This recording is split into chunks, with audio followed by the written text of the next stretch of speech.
spreading on top of the stadium.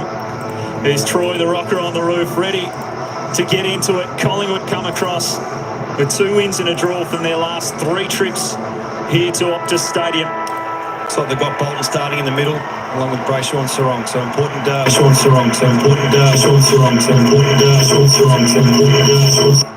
For Fremantle, it's Luke Jackson who's going to start in the ruck as well.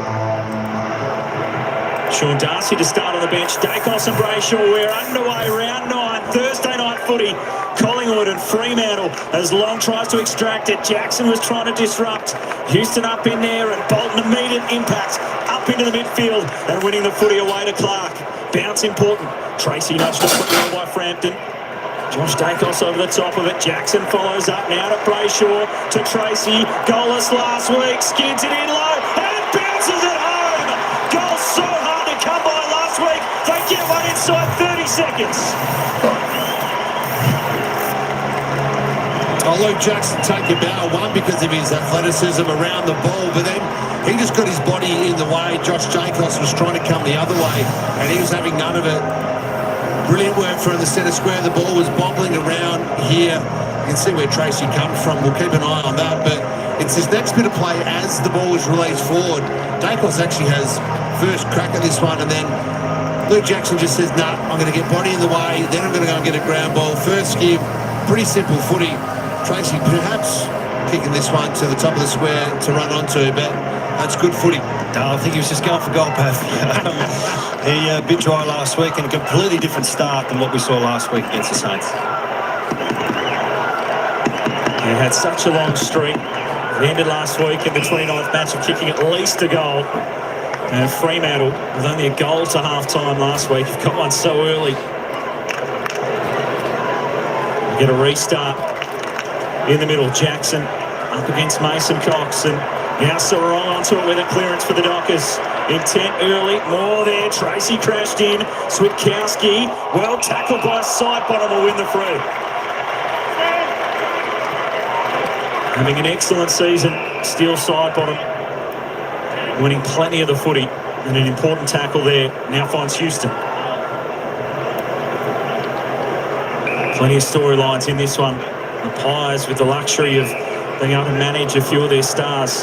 They're one-on-one everywhere at the moment, so not even really popping into any space at this point in time, the Dockers' defence. Josh Dacos will look corridor, finds Houston.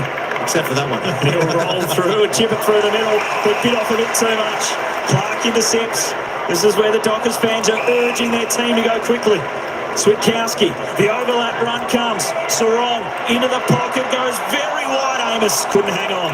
That's the first give, perhaps, Simo, that we haven't seen at times. The one that Switkowski gave to Sarong and allows Amos almost the chance to tie 50. Yeah, well, it's getting a turnover in the right spot. Get a turnover in your front half and you can activate a bit quicker.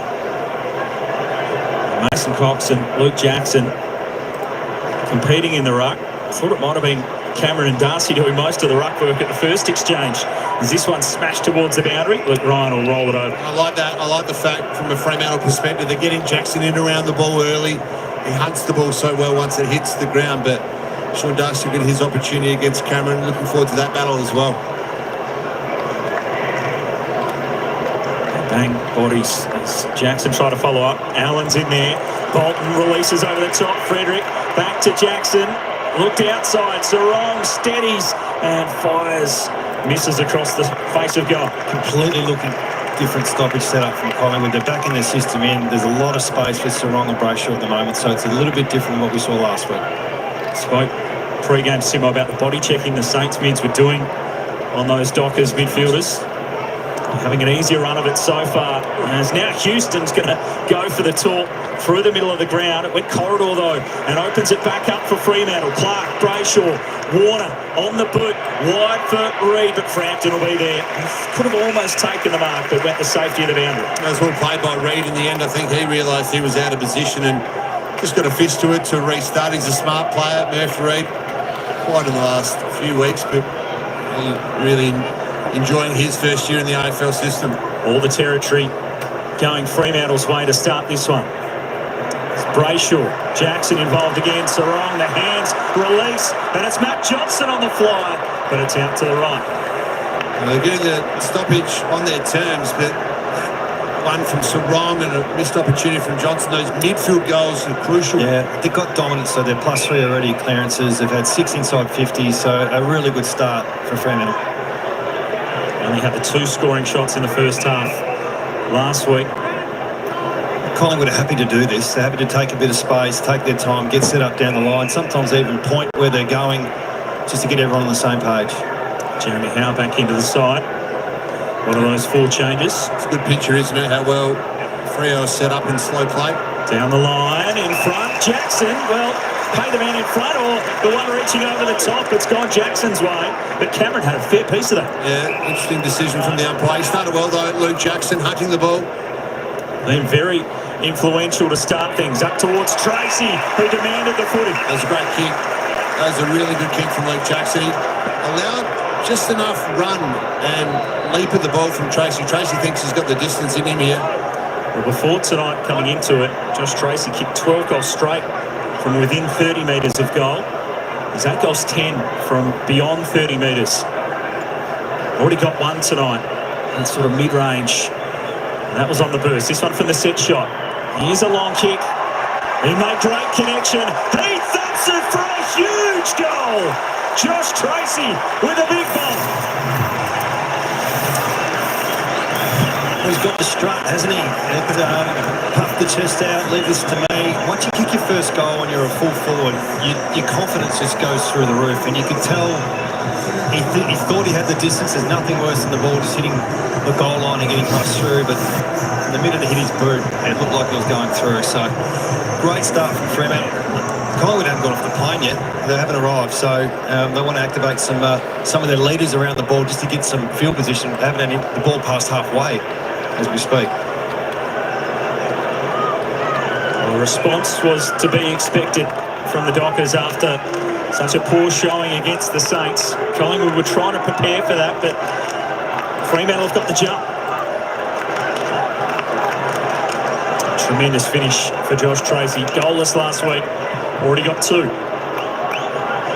Now it's Sean Darcy into the ruck. And a blocking free kick will go to Mason Cox. Luke Jackson was up in the middle there as a midfielder as the kick goes now to Chris. And the game on his boot late last week. Such a big night for him. Making a consecutive games record. He sends it in long here. Fisted over the back by Membry, and they'll get a stoppage inside 50.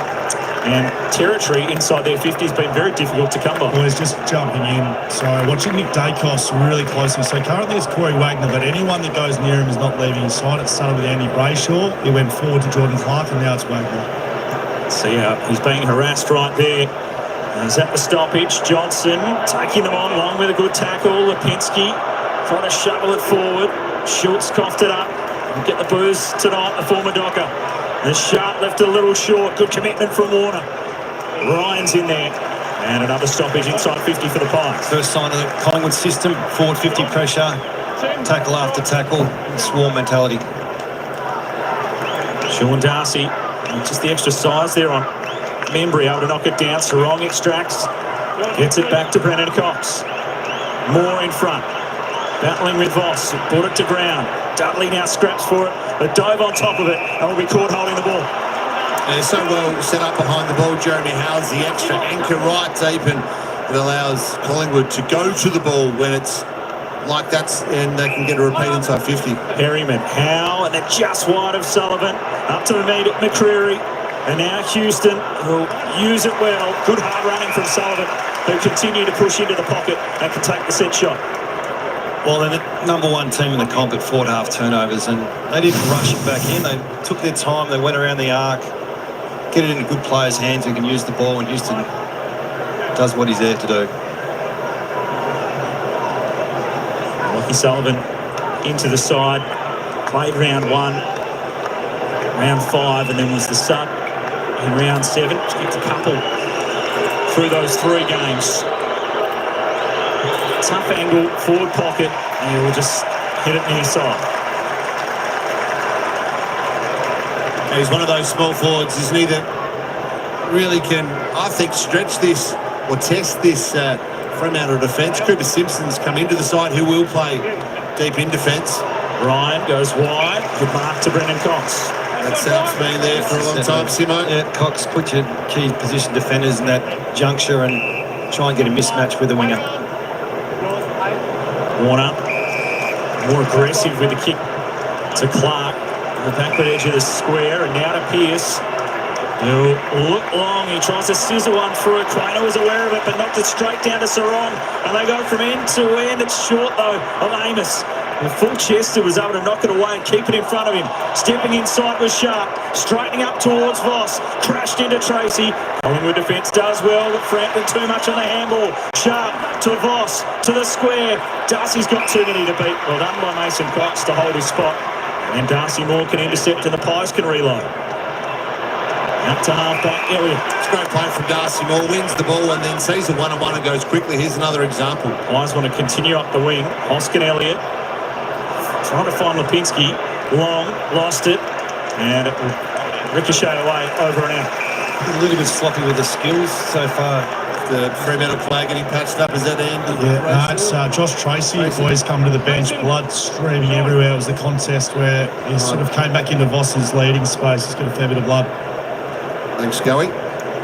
Keep an eye on that Fremantle forward. It's at the spill. To meet it. Elliot was there being held. Warner throws the head back. Wake almost got in the road. There's Josh Tracy getting patched. It's Jamie Elliott searches for a target inside 50. He's going to go into the pocket. Ryan well set up. Knocked out by Membry though.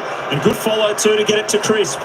Now Lipinski into the pocket. He's sent it straight to Ryan. That was well played by Membry just to make a contest. Ryan had done wonderfully well to get in the right position. Read the cues from the Collingwood kicker as this one switched. Out to Brendan Cox. You can see Fremantle trying to get corridor, trying to go more corridor. They were a high corridor team last year, Simo, but they've lost that from the game so far in 2025. Well, Warner stepped off his line, so called to go. He did well to find a target in the end. Yeah, they were top two in the comp last year. They got dropped to 11th with their corridor use from the back half, especially D50. Ryan is just going to have to go long. Out to some tall timber. Mason Cox knocked it down. Lipinski away. Perryman's kick. Just too much on it. And now Simpson to Clark. Plenty of speed between that combo as Clark takes them on with a licence to just run and carry and send it wide out towards Frederick. A different intent from this Fremantle side in the first term. The push was on Frederick. He'd taken the mark in any case, and he goes in short pocket of space for Dudley. That's great ball use from the Dockers.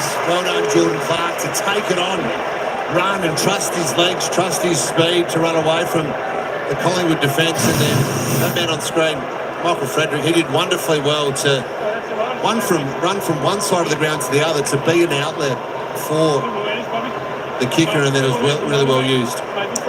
Well, Fremantle players wearing black armbands in memory of Isaiah Dudley's uncle who passed during the week. Some players wearing two armbands as well to mark the one-year anniversary of Cam McCarthy's death. It has been a hot start from Fremantle, and Isaiah Dudley is fired up.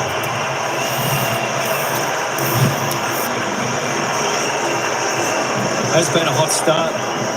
Perhaps Collingwood have been a bit off with their skills. I reckon two or three score sources that Fremantle have used are from these plays. It's just a spot kick that's not on, or an overcooked handball, and it gives you an opportunity to really rebound, especially from that area of the ground. It's you know, give to get from that sort of situation. You're going to really get a clean inside 50, or you leave your team to expose the other way. So, and it's a late run, isn't it, from Frederick? He was the one, I guess, almost just on the other side of the centre square. He worked so hard to be the outlet that Jordan Clark needed because he was under enough pump, enough pressure. And then it was a nice lead and delivery into Dudley.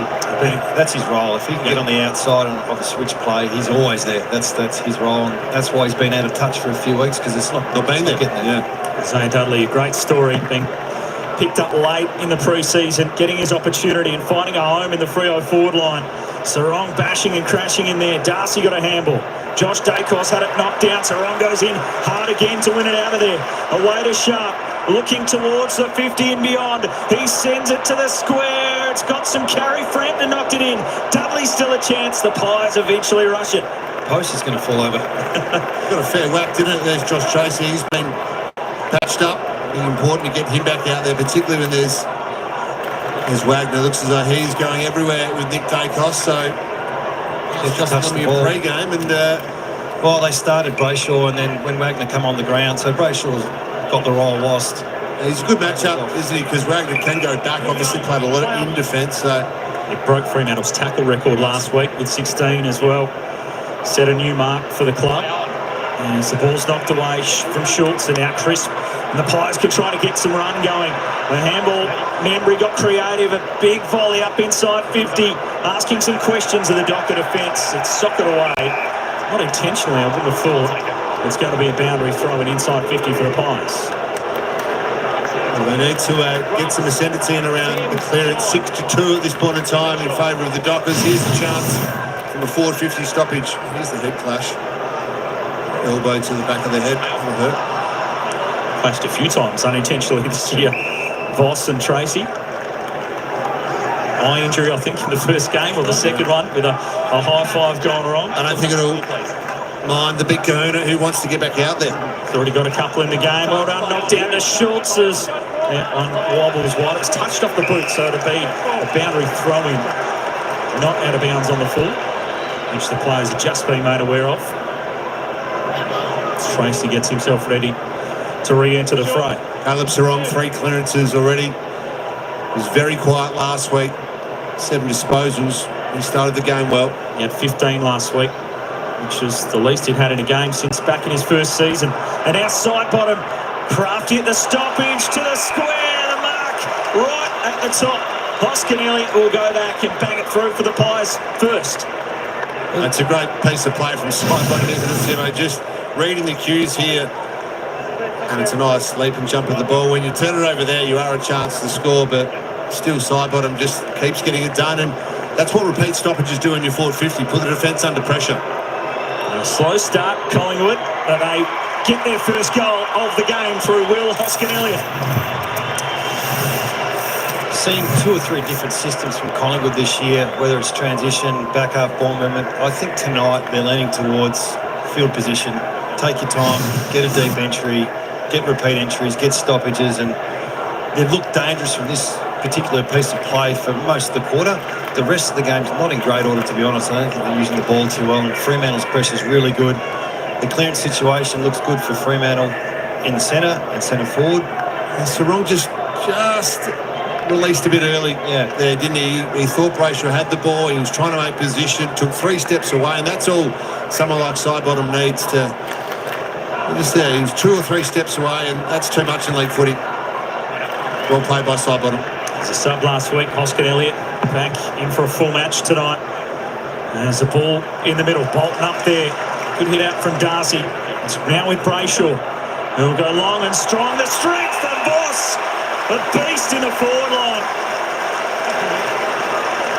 He'll go back for the set shot, throwing his weight around back in the side after suspension. Bit of ruck masterclass from Sean Darcy. Deft touch to Bolton. Brayshaw changes the angle, and then this is how to play power forward.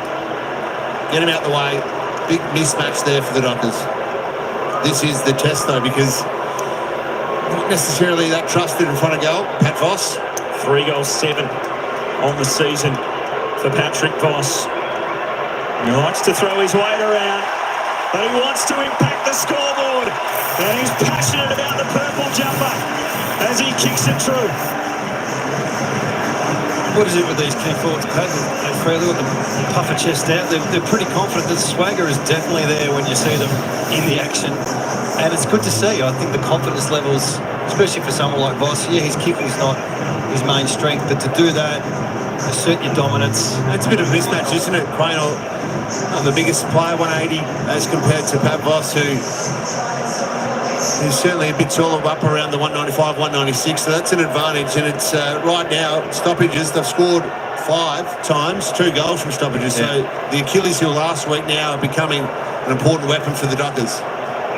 You're relieved to see that one go cleanly off the boot, as well as had his issues in front of goal. Eyes only for the footy. And it's back in the middle. Jackson up there. Long, harassed by Brayshaw.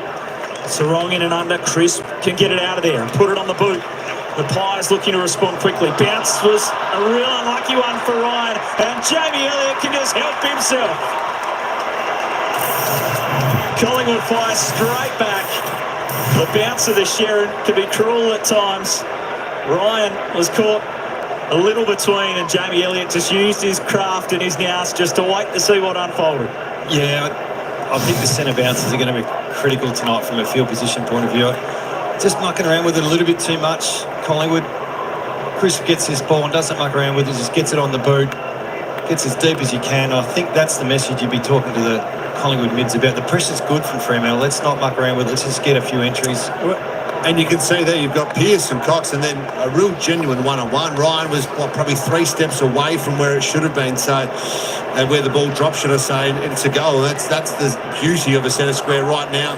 6-all out of there. Docker's got the jump, but it's been a lot more even since then. That high fin perhaps there. Nick Dacos wanted the call. Bolton will extract it, send it wide. Allen had a good piece of it. Murphy Reed's involved, and the boundary line will win. Boys, still watching this Nick Dacos battle. So Wagner's wearing him everywhere. It was Brayshaw, then Clark, now Wagner. I think there was some bench rotations going on, but he hasn't touched the ball, Nick Dacos, as you see that high fend potentially, but certainly a big battle we're watching here on the sideline. Probably should have been a free to Nick Dacos as he's searching for his first disposal of the game. Long can send it forward. Pearce trying to take them on. Good tackle from Mason Cox. Simpson elusive. Bolton. Similar, trying to get away. It was good tackle from McCreary, affected the kick, and Collingwood get the turnover. It's good pressure, isn't it? Staying active, fast feet, and Bolton turns that one over. Ted Allen, son of a Fremantle legend out there, made his debut against the Dockers in a fixture here last season, as the ball is knocked away, and Johnson will see it out of play. Yeah, great to see Ed out there. He's building his career, will continue to build his career. There's Nick Dacos. It's going to be a fascinating battle to watch. Wagner going hard to him everywhere, not only just around the ball, but forward as well. Still searching for his first disposal in the game. Nick Dacos. And there's Luke Jackson. Bolton tapped it up. Wagner. McCreary has got him. They'll certainly put some attention into Wagner when they get the opportunity, given he's got that close tagging job. Haven't seen a lot of help yet from his teammates. He's got options. He can go to other players and free up. He's trying to get the Bolton there, isn't he? Cameron was trying to clear it with the kick. Long was just in the road. Handball close to the boundary line. Clark will be tackled over the line by Long. So that's the battle for Nick Dacos. Is Ed Allen going to go and help him? Dad Long's around there. Have a look at the pictures here at Optus Stadium. Beautiful night for footy. Huge crowd in. But that is the matchup. Who's helping Nick Dacos right now? Cameron down to the front. Dacos, a couple of attempted sockers at it. I'm sure will that register a disposal or not. We'll get another stoppage. Credited with a kick in that passage.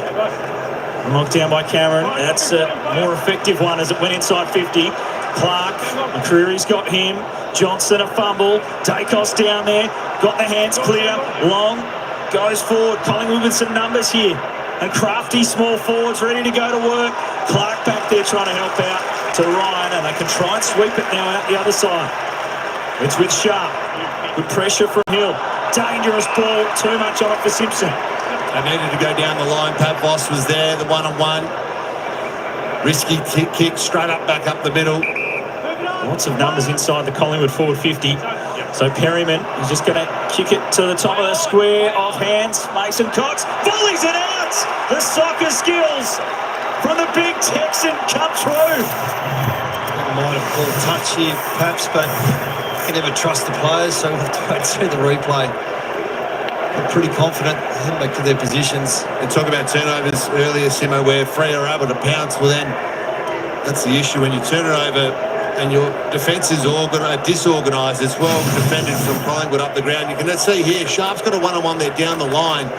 He decides to pick one off right up through the middle. It's the wrong decision. And then repeat entry, well played by Perryman to pump it back in there, top of the square. He talked about getting some deep entries, putting this Fremantle defence under pressure, and that's exactly what happened. What's the fourth? forward half turnover, and I really believe Collingwood's really hell-bent on taking their time, get it as deep as you can, and just get the system behind and pressure Fremantle's exit kicks, and they did it really well on that particular occasion. Great reflexes there from Mason Cox to get that one and kick it out of the air for a very clever goal. And now the Dockers out of the centre again. Bolton has given a spark in the midfield, knocked it down. Dudley on the boot. It was brought to ground. Perryman's now got some issues, hassled out of it by Murphy Reid. Sukowski put his body on the line. Crisp's there, tackled strongly. Now, take it away, and a good kick out to Cameron. And Sean Darcy just caught napping. He's just crossing the square there, heading out to the wing now, but he was ball watching effectively, and Darcy Cameron said, well, I'm just going to go and get the outlet kick. Cameron up the line. There's a lot of wrestling going on. Membry went to ground. Bolton to Clark. And now Dudley has to go, not the required distance. High ball in. And Collingwood with the extra numbers back there. Darcy Cameron helping out. Seems to be the activation for the Pies at the moment. Just find one more little hit-up kick. Then embrace it down the line play, which is pretty safe. But if you know where it's going, it can be very effective. Yeah, they're playing slow and controlled, aren't they? That's right. Well, it's part of them. They can go quick if they want to, but if they keep giving up these spot kicks, Fremantle, then they'll go the whole way up the ground. Chip their way to the wing. Crisp. He spotted Mason Cox and double back to take the footy. So they've worked it to half forward. Now they go into a dangerous spot. Membry's there. And at the second bite, couldn't take it. Chapman in. Effective spoil. And we'll get a stoppage. Yeah, that's right. You take what the opposition give you, and if they're giving you the little 10, 15, 20-metre passes, then just go all the way. Yep, absolutely. Smart play by the Pies. Darcy run it down clearly. Bolton there. Brayshaw got it out. Frederick. Now Simpson. His first game of the year. Poor kick. Howe couldn't trap it. Crisp over the top. Just gained some territory. Nick Dacos creative. Got the arms clear. Side bottom. He's done it so many times before, but he couldn't execute it there. Just missing to the right-hand side. Having a good 5 minutes here, the Pies, the ball. There's Nathan Fife having a chat to some fans on the sideline, but they're in really good shape in terms of their style. They're locking in their front half. They're getting turnovers and opportunities to score, Collingwood. It's like Fife was in the bar area then. Still a while away from making his return. He's still about 5 weeks with a hamstring. Dual Brownlow medalist as we kick up the line. Tracy best position. Good, strong hands as Frampton tried to spoil. And now he'll look inboard. Danger there. Schultz able to knock it down. The former Docker bursts onto it, sends it long out the back. The Pies. Elliot will take the mark. A costly turnover in the corridor can kill you. Yeah, we spoke about Collingwood's errant possessions early in the quarter, and there was a handball receiver on there to continue the flow of play. And I'm sure Tracy's designed to kick those corridor kicks, and they might pay the ultimate price in this particular play. Well, it's 2 turnovers. It's been ultimately costly. Sharp out of the back 50. Tracy inside. Jamie Elliott directly in front. The Dockers started on fire, but it's been a terrific fight back from the Pies, and they close it to a 1-point game. We're not surprised, though. I mean, this mature side, the way they go about it, clearly tonight there's a certain rhythm which they want to execute, soak up a bit of pressure. I suspect halfway through the third quarter they can push the button if they want. If they want to go quicker, they will. But You talk about this handball there to Frederick? yeah, it might have been on. Yeah. You know, in this type of play, when they come off, it look great, but when they don't, you're really vulnerable. And you can see Collingwood are expecting the one inside, and they had 2 or 3 numbers there. So that first little give, perhaps, to Frederick, then he's out, and he can make it up. But when you turn it over there, as did Sharp did earlier, Tracy on that occasion, it just exposes your defence. Brilliant work by Schultz to work so hard to win it back. He does that all day, like a Schultz. Works really hard off the ball. Second game back against his former team. Didn't kick a goal the last time they met here at Optus Stadium. He had a big hand in one right there. Sullivan can get it forward, but Clark will take it. The midfield numbers looking like. Oh, it's pretty even. Fremantle on top early. The clearance battle in favour of the Dockers, but they've scored the same. So it just look like they're trying to get inside the Dockers around the centre square bounce to quell that influence. More rising. Terrific intercept, and again the release to Crisp as they want to kick ahead in this quarter. There are the boos and the jeers for Schultz as Nick Dacos sends it long. Clark elevated. It's been important, 10. This will be number 11. That run and bounce off half-back, but also defending. Ian Sarong and Bolton, the key ball winners for Freo. Disposal 8 for Sarong for the term. And Chris, very good. Johnson to Brayshaw. Now the overlap run, so Johnson into trouble. Was able to slalom his way past, and he's running himself into trouble. Across to Murphy Reid, who's just got there in front of Josh Dacos, and then the missed handball allows the Collingwood defence back in. Dunk kick out, worked perfectly for Chris. Minute to go. You know, if they weren't going slow already, I think we'd see a little bit more composure and maturity about what Collingwood do. Chris will kick it to a contest. McCreary played it. Oh, they can take off. And he's going to get it going forward. This is under shrug off Simpson. Chapman there with a spoil. Memory waiting at the spill. Trying to get clear. Great tackle. Holding the ball. Well, now's the time to just absorb and take your time if you're Fremantle. McCreary off to the races after that big contested win here on the wing, but time now to absorb the last 30 seconds, go in even at quarter time. Darcy was the target. Frederick down low, coughed it up. Schultz again out the back. They will burn them. Bobby Hill gets on the end and he'll just stroll into the goal and put the Pies in front right on quarter time. So disappointing. Thinking the start Fremantle got, but they've got an extra year, haven't they, Collingwood? And another forward half turnover. The defence behind their kicks there's no excuse there for Fremantle. They should have defended that play. See here behind the goals, you can see out the back. Yeah, you got to scan that. Not enough numbers there. Bobby Hill just snuck out the back on all of them and then waltzed into an open goal.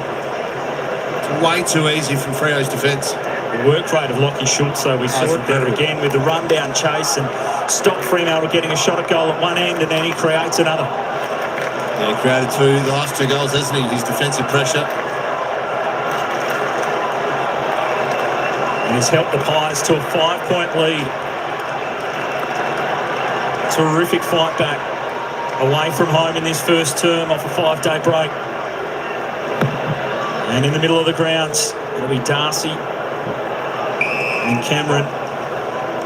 One and the same as we get the ball knocked down. And Optus Stadium looking a treat. 30-degree day in the west in May. Perfect night for footy. And a perfect start to a game of footy. It's been red hot to start with. Fremantle made the jump. They got the response they were searching for, but from that point, it was the Pies who fought their way to the front, and they lead it by 5 at quarter time. Do not go anywhere. Exciting game on our hands, and plenty of footy coming up on Fox as well tomorrow night. The Saints, who were so good last week, the Blues, who don't have a great record against them. That's all the action tomorrow night from 6:30 p.m. Eastern, St Kilda and Carlton. You're watching Thursday Night Football. All right, folks, there we go. Quarter time over there at Optus Stadium in Perth, where it's the Fremantle Dockers 4-3-27 trail the might of the Collingwood Football Club 5-2-32. I'll tell you what, before we go any further, I just want to welcome in Chia, of course, in the live chat, Tine Bem Bem, the famous manager, M King, Addy G. How you going, everyone? I tell you what, this is a game I actually expected Fremantle to win. I think they've been copping it. They've been hammered by the press over there and everything in Freo. And of course, I thought they would hit back hard. And of course, Collingwood coming off only a 5-day break, a grueling game against Geelong. And of course, some big outs for the Pies. There we go. Emmanuel, how you doing? I thought that could possibly lay into Fremantle's hands. Of course, Fremantle started off like a house on fire, got out to a 20-point lead, but the Magpies clawed their way back to be in front. I guess that's what the good sides do, folks. That's what the good sides do. I think if Fremantle lose this game, you can pretty well write their season off. I think they're going to be in real strife and having question marks throughout the whole team if they lose this game tonight. As I said, it's a game, even though I'm a Collingwood supporter, I did expect Fremantle might win this. Oh my God, heartache. I know. Of course, we've got the biggest Freo fan in the house, Adrian Sports Channel. How you going? Addy G, I would have tipped Fremantle in this game, but there we go. Just having a look. You know what I missed? Let's just have a look. Oh, look, there's the live ladder. And, of course, Collingwood on top of the ladder again. Fremantle out into 9th position. That's the live ladder. Let's just have a look at the ladder prior to the game. Collingwood sitting second on the ladder. Fremantle 9th. Of course, Fremantle need to win this game, I think, to stay in contention for the season. These are games that they just need to win, as I said. Collingwood coming over to Perth under sufferance. Of course, coming in, these are the ins and outs for the Dockers and the Pies. Patrick Voss coming in, Neil Aramis coming in, Cooper Simpson going out, Josh Draper, Hayden Young, Quinton Narkle. Of course, Heath Chapman, his milestone game for Freo, 50 games. We've got a couple of good ins for the Pies. Jeremy Howe, Edward Allen, Lockie Sullivan, Oleg Markov. But have a listen to these outs, folks. These players would rate some of the best in any team. Braden Maynard, Jordan DeGoey, Brodie Mychek, Scotty Pendlebury. They are the big outs, and of course this is why I thought it was possible that Freo could have got the job done tonight. But we're only a quarter of a way through the game. Anything's possible. I tell you what, Jamie Elliott's looking really, really dangerous up there for the Pies. And of course, the other one that Freo is doing really well is on Nick Dacos. They've shut him right down. We'll have a look at his possession count shortly. He'd be lucky to have maybe 3 or 4 possessions. So be warned if he gets going again. Josh Tracy, though, for Freo's kick 2. Patrick Voss's kick 1. And Dudley, the little pocket rocket, has kick 1 for Freo. For the Pies, Jamie Elliott's kick 2. Will Hoskin Elliott, Bobby Hill, and the big man, Mason Cox. Let's just have a quick look at the disposals because we are about to start the second quarter. Jordan Clark leads the way there for Freo on 11 with 8 kicks, 3 handballs, 4 marks and a clearance. Jack Crisp, the record-breaking consecutive game player, goes another game in the record books. He's best for the Pies on 10. Caleb Sarong and Andy Brayshaw both on 8. I tell you what, you need those players to start and continue and have a big, big game. At least they're both started off reasonably well in the opening term with 8 apiece there. 3 and 2 clearances for the boys, going really well. Shai Bolton, not too bad at all. Jeremy Howe there, next best for the Pies. Let's just roll down a little bit. We'll have a look at some of these stats. Josh Dacos just on 5 for the Pies. I want to head down here. Jamie Elliott, looking, as I said, looking dangerous. 4 possessions, 4 kicks, 2 goals. And, of course, Nick Dacos, I mean, folks, with Collingwood in front quarter time, this is a scary acquisition for Fremantle. Josh Dacos alone, only 4 touches, 2 kicks, 2 handballs, 1 tackle, 1 clearance, and Collingwood are in front. That is dangerous for Freo. There we go. Let's just keep rolling down there. I said Isaiah Dudley there, a little pocket rocket for Freo. 3 touches, 3 kicks. He's kicked a sausage roll. Well done to him. There are the stats there. All right, that's enough of that. That's enough for me jibber-jabbering. You get real nervous anytime the Pies get cocky and rest players like they're at Manchester City. I don't know whether they're just resting him for the sake of that. I think, especially with players like, where is it?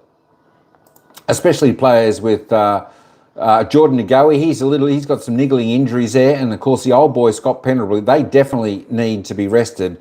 Maynard, he just works tirelessly always, and of course they've got Jeremy Howe coming back and Oleg Markov coming back in to do that. So they probably obviously thought the Smalls would do the job tonight. All right, let's get back down to the ground. It's the Pies by 5 points.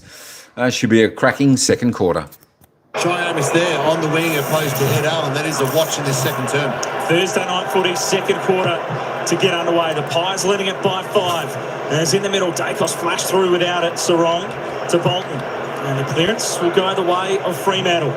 As Shea Bolton, no Hayden Young getting some more time up there in the middle. It spills out the back.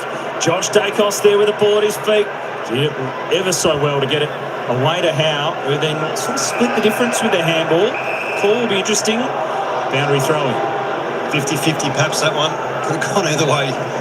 Obviously not a West Australian umpire.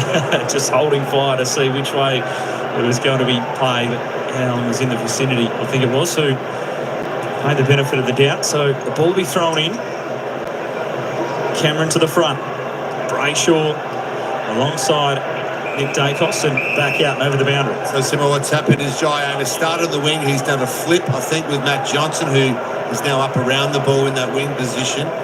Fascinating now that Brayshaw, with Wagner off, Brayshaw goes to lock down on Dacos. Get your thoughts on why they would do that with Jai Amos in a second. As the ball's thrown in, Sarong there. Nick Dacos just hacking it away. Up the wing, Membry tackled, got the arms clear. Johnson was in there as well. It's a strong tackle from Nick Dacos, and Brendan Cox wasn't happy with it over the boundary line as they stare each other down. I think they're trying to get Jai Amos into the game as this little wrestle goes on, and maybe one of those ways is to get him on the wing for a minute or two, get him a touch, and then potentially disorganise the Collingwood defence. Good hit out from Cameron. Great tackle, Sarong. Chris did well to get his boot to it.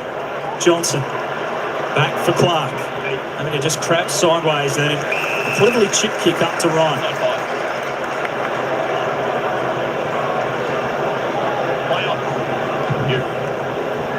Cockers will send it long. Extra number, Howe there. He crashed into Tracy. Almost fell very awkwardly and get another stoppage. Can we straight back this way? Nick Dacos, this is that tackle from Matt Johnson. Just carrying him over the boundary. So Schultz burrowing in. And holding the ball to call. He thought he was taken high. You see Brayshaw here getting Darcy Cameron high with that little bump. It's a fine line because if it gets him in the head and he has an issue, he's in trouble. Matt Johnson will just send it long. Tracy push and shove, and Darcy Cameron getting back to help out his team defensively. Great mark. It's really impressive from your ruckman. Get behind the ball, get in the right spot where that long kick's going to go and win the ball. He's having a career best season by just about every measure. And it's Hoskin Elliot to the sky and didn't make any contact with the footy, so gives away the free. Now Simpson. Send it in. Tracy wanting to launch. Crash the pack. Brought it down. Freo's turn now to get a bit of front half dominance. Comes from clearance more than often from Fremantle, but they've had 2 or 3 repeat entries from good pressure, good clearance positions. There, this bump? I don't think so. Looks like they're letting it go a little bit tonight too. But well, out to Amos, who went the fend there on Perryman. Frederick, back, Simpson, Sarong, quick hands. Alex Pearce, the Moose is on the move. As he launches goalward! Trying to fire up the Freo faithful is Alex Pearce. Order at his handball from Caleb Sarong. It was well worked. I like the fact Jai Amos baylined the ball, gave the don't argue, and then they got their handball game going. Alex Pearce very happy, but here it is. Jai Amos, good ground ball. The don't argue, the first give, and sometimes when there's this much pressure, you can almost give the ball back to Collingwood, but that elite hand pass from Sarong lets the big Moose fly from 50, and didn't he love it? Scully, nothing better than a backman kicking a goal, mate. And nothing worse than a key forward giving the backman no credit. How about Alex Pearce, Pav, kicking his 7th career goal? I mean, one of the great Dower defenders just slots it from 50. It's not that hard. And perhaps a little tribute there to Cam McCarthy as well on the anniversary of his passing. I would have kicked one this season. He's becoming a goal kicker, Alex Pearce. He's got 2 now for this year. 7 as Scully said for his career. Sarong. Now Clark clearly trying to push up the ground a bit further. Tonight he was taken high, a little accidentally there by side bottom, but it was spotted. And the free will come back to the Docker. Let's head over it. Definitely free kick. So Ryan. Now for Johnson. His 7th disposal. A bit of push and shove. Big pocket of space. Tracy was charging into it. Well done by Jeremy Howe just to stand there knowing that Tracy was bearing down. Enjoying it. Great contest on a Thursday night in the West. Ryan to Johnson. Over the top for Frederick. Trying to feed it inboard. Missed Brayshaw. Side bottom over the top. Brayshaw tried to drag that back in underneath himself and he did their ball up. Did quite well, Andy Brayshaw. Firstly, not to give the free kick away. Often easy to go high there or hold, and then he did well to drag it in, but side bottom, too good. Dominating time in forward half to start this second quarter. Fremantle. Bolton almost went through with it. Brayshaw pinches it back on the boot. He goes to the square. Voss nudged more out of it. Tracy creating some waves. Long looping handball across to Amos trying to get clear. Fed it back to Simpson. Doesn't need much room. High arcing snap, but it goes across the face and easily helped out. In fact, punched out of play by Darcy Moore, so rather than a behind. Every time, Alex Pearce here. This is the Cam McCarthy double armband, a tribute tonight, perhaps. You run from his passing, obviously a close mate of Alex Pearce. We'll get to your stoppage stuff in a minute, Timo. Yeah, no worries. Frederick after it. And taken through for behind. It does feel like every time Collingwood overpossesses it around a stoppage or contest, Fremantle sweep on it on most occasions, and they've had, once again, like the first quarter, the first 10 minutes in their front half. Josh Dacos to bring it in. He'll go very wide. Johnson almost intercepted. And they work along the boundary line. And Alan Schultz spun right around. He got the handball away, but took too long to do so, according to the umpire. Enjoyed a couple of just back with the flights from Matt Johnson, allow a bit of delay on the game, and Brennan Cox to lay that tackle. I think it might have been a bit quick for mine. Thought Schultz got rid of that one. Back into the hot spot they go. Bit of bash and crash down there. Jackson turned her over. So, Simon, they've got repeat entries, but they haven't been able to score. Collingwood defending, we know they're the best team in the competition so far this year at defending. Cameron down. Bolton back into the traffic. Cameron got it out, but only Johnson waiting there. Another missed opportunity. Yeah, look, another rush possession, that just a random handball. I think that's the MO out of clearances, is to use hands first, but it does get them in trouble when it does come off. 3 points in it. Still the early stages of this second term. Draw last start between these two sides. Pies 1-3 before that against Fremantle. Crisp. Good releasing kick to Membry. Very open forward line, no one inside 50, so some hard work to be put in. The foot race is on. Elliot and Warner, Pearce across, crashes in and sees it to the safety of the boundary. He came from the other side of the ground, Alex Pearce. That was a tremendous defensive effort from the captain. He comes from right across the other side. Look at him make the beeline and then make body contact. Great work rate. The skipper trying to lead from the front. Mason Cox, front position. Elliot almost out the back, side bottom. Good tackle from Bolton. And holding the ball, the call. Not much prior there. Maybe had an arm free. Yeah, we've seen the umpire's been pretty consistent, haven't they, with this one? If they drag it in or if they haven't got rid of it, and a lot of time they are paying it. What about Jack Crisp? Just his read off the play down here at half back line, and then the kick to hit up Membry. He's such a good player, Jack Crisp. Ryan with a thumping kick up to the wing. How?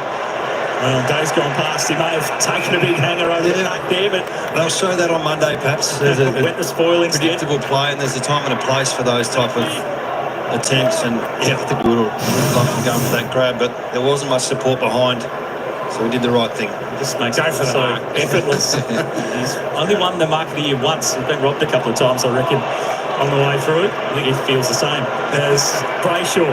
Handball to Clark. Now Luke Ryan, swivel of the hips, got past Sullivan, then back into trouble.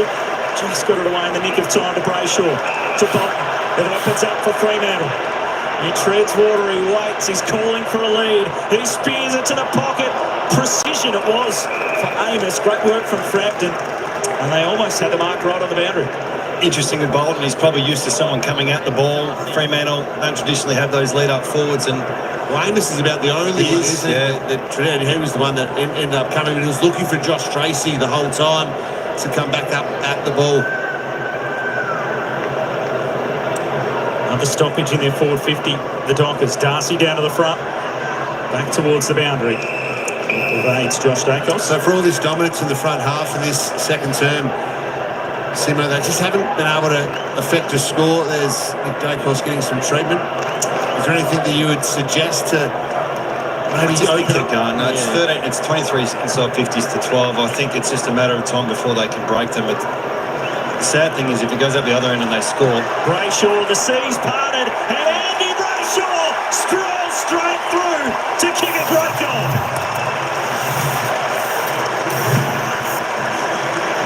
just can't live in your back line for that long, Pav. Eventually the dam wall will break, and no one holds up better than Collingwood. But with the stoppage dominance now, it's starting to tick over. The clearances are starting to really weigh into Fremantle's favour, and it's a third goal from stoppage and 8 shots from clearance as well. So they've gone to school from last week where they were absolutely pants by St Kilda and Andy Brayshaw. That's a good finish. What a switch it's been, though, from Fremantle. They lost the clearances by 28 last week. The worst on record, their differential with that in contested possession.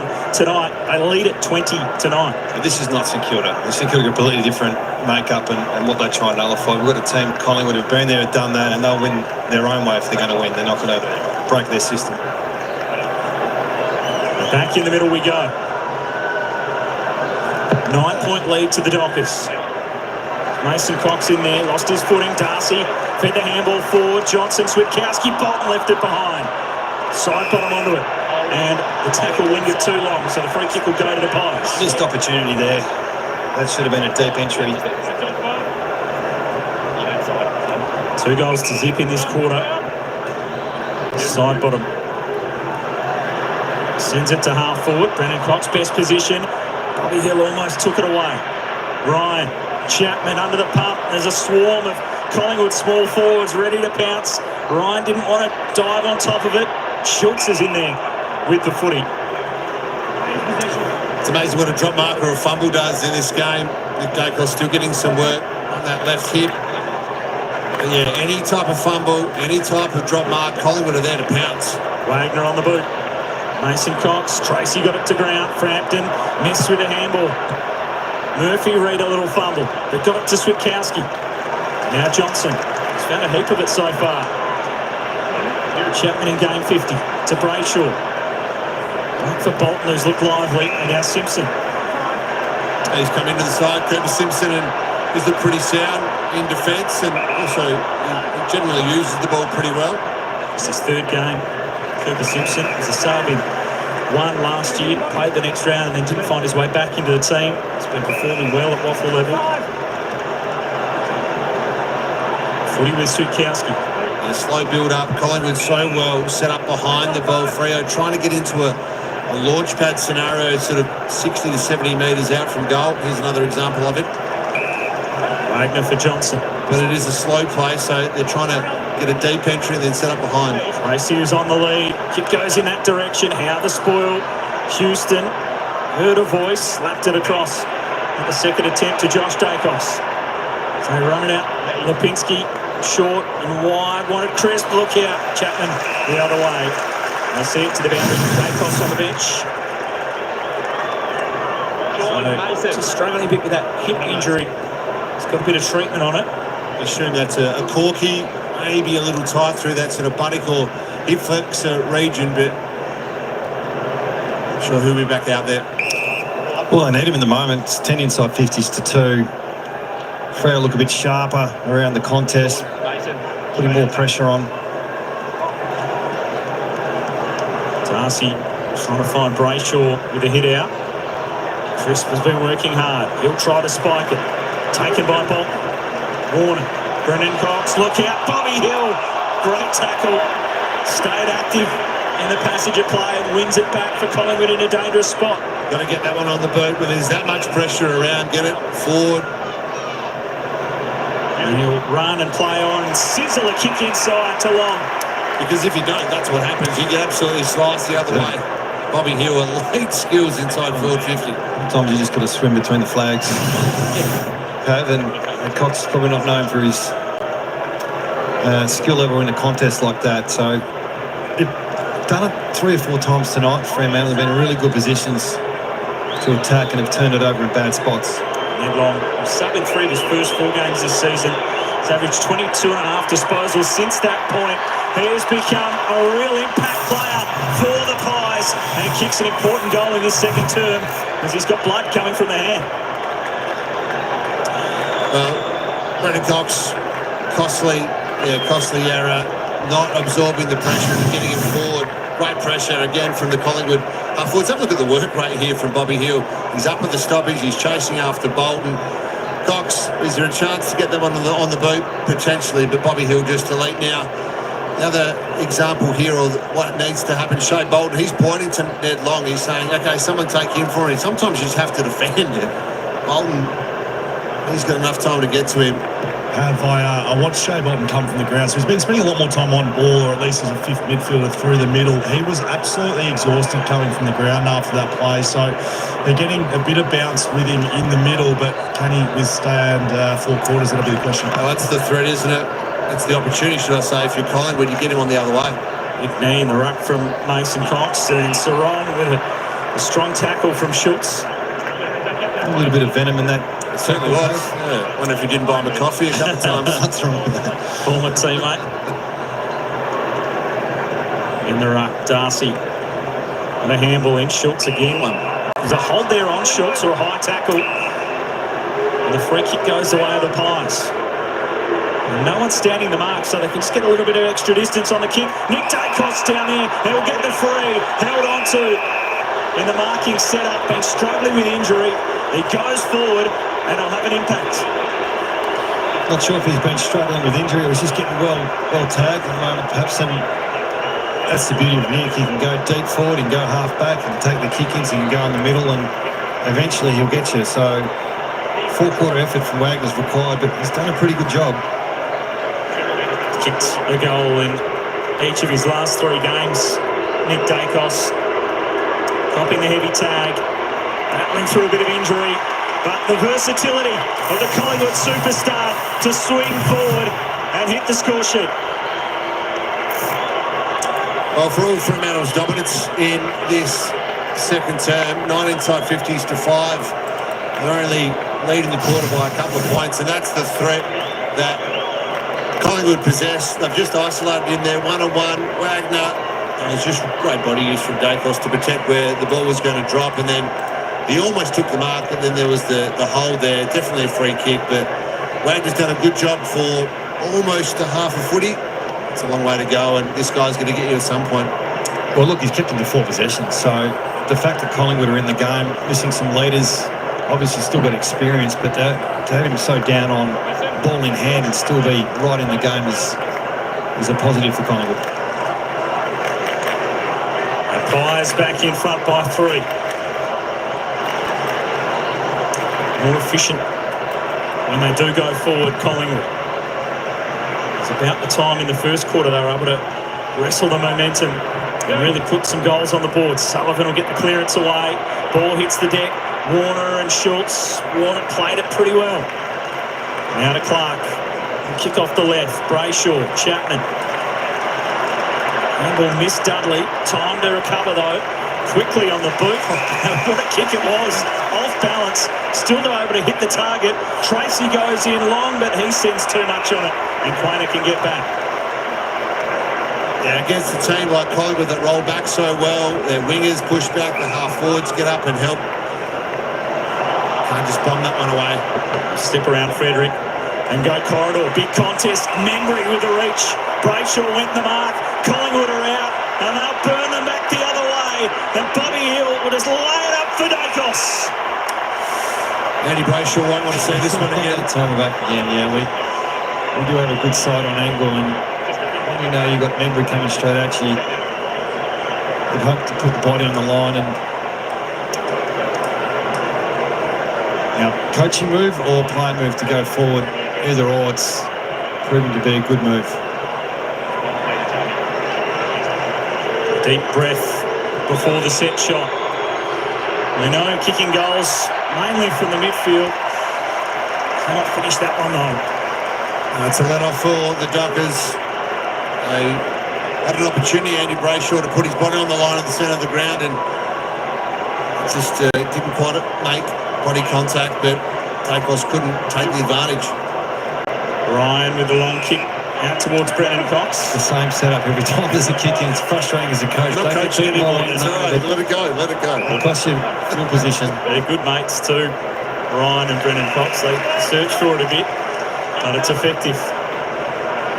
Now Voss, as they get their way up over the wing. And he's just going to hit it right into the hot spot. Searching for Tracy. Frederick there too. It was touched on the way through.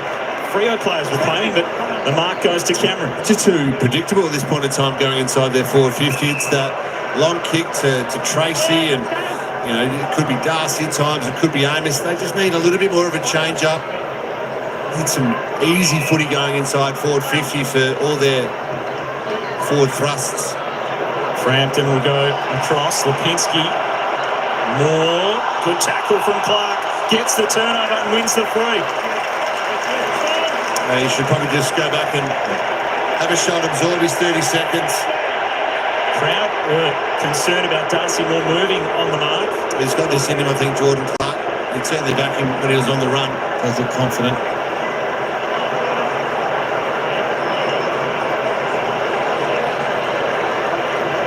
There's a long kick of the footy.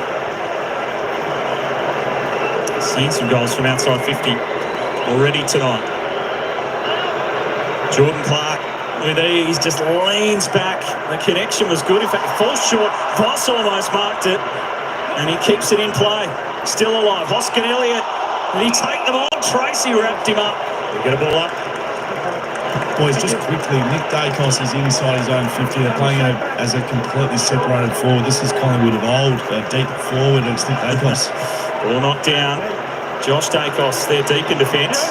Allen go up the line. Gain some metres. Warner's there with his head over it. Collingwood, the extra number.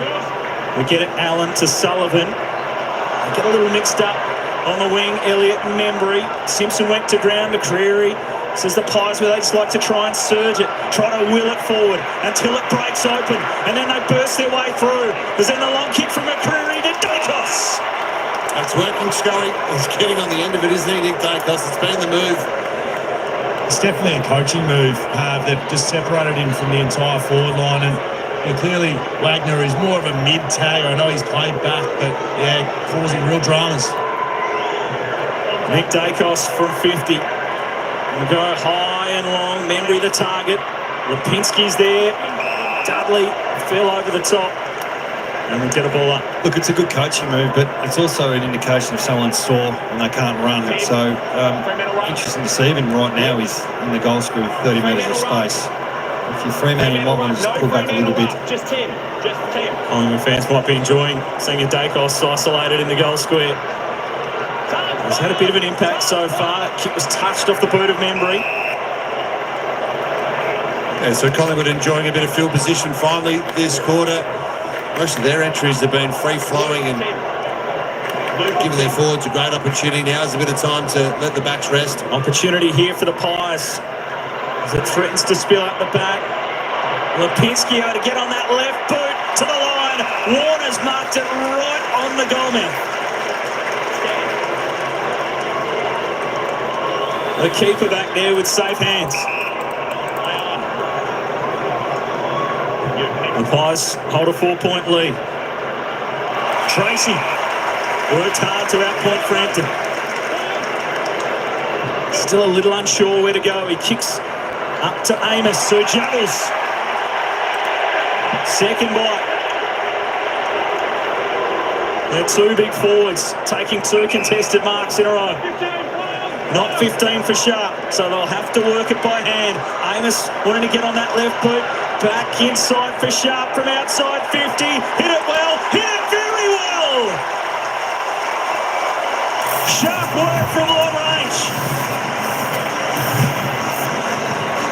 So it's great work from Carl Warner on the goal line to begin with, stopping that likely goal from the Pies. And then it's 2 long kicks to 2 key forwards. I love the fact that Tracy saw that Amos was isolated.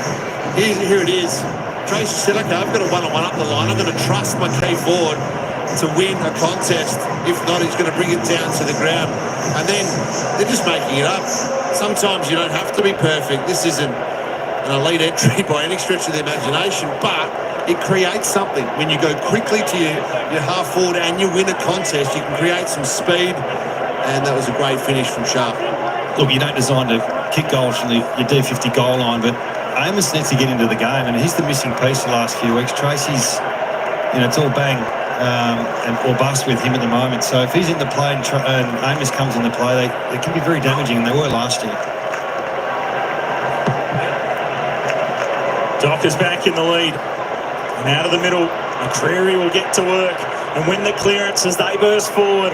High ball goes in. Clark, a huge spoil. Smashed it away. Still in a dangerous spot for the Pies. Membry has got Crisp, who will step around off that left boot with accuracy and impact.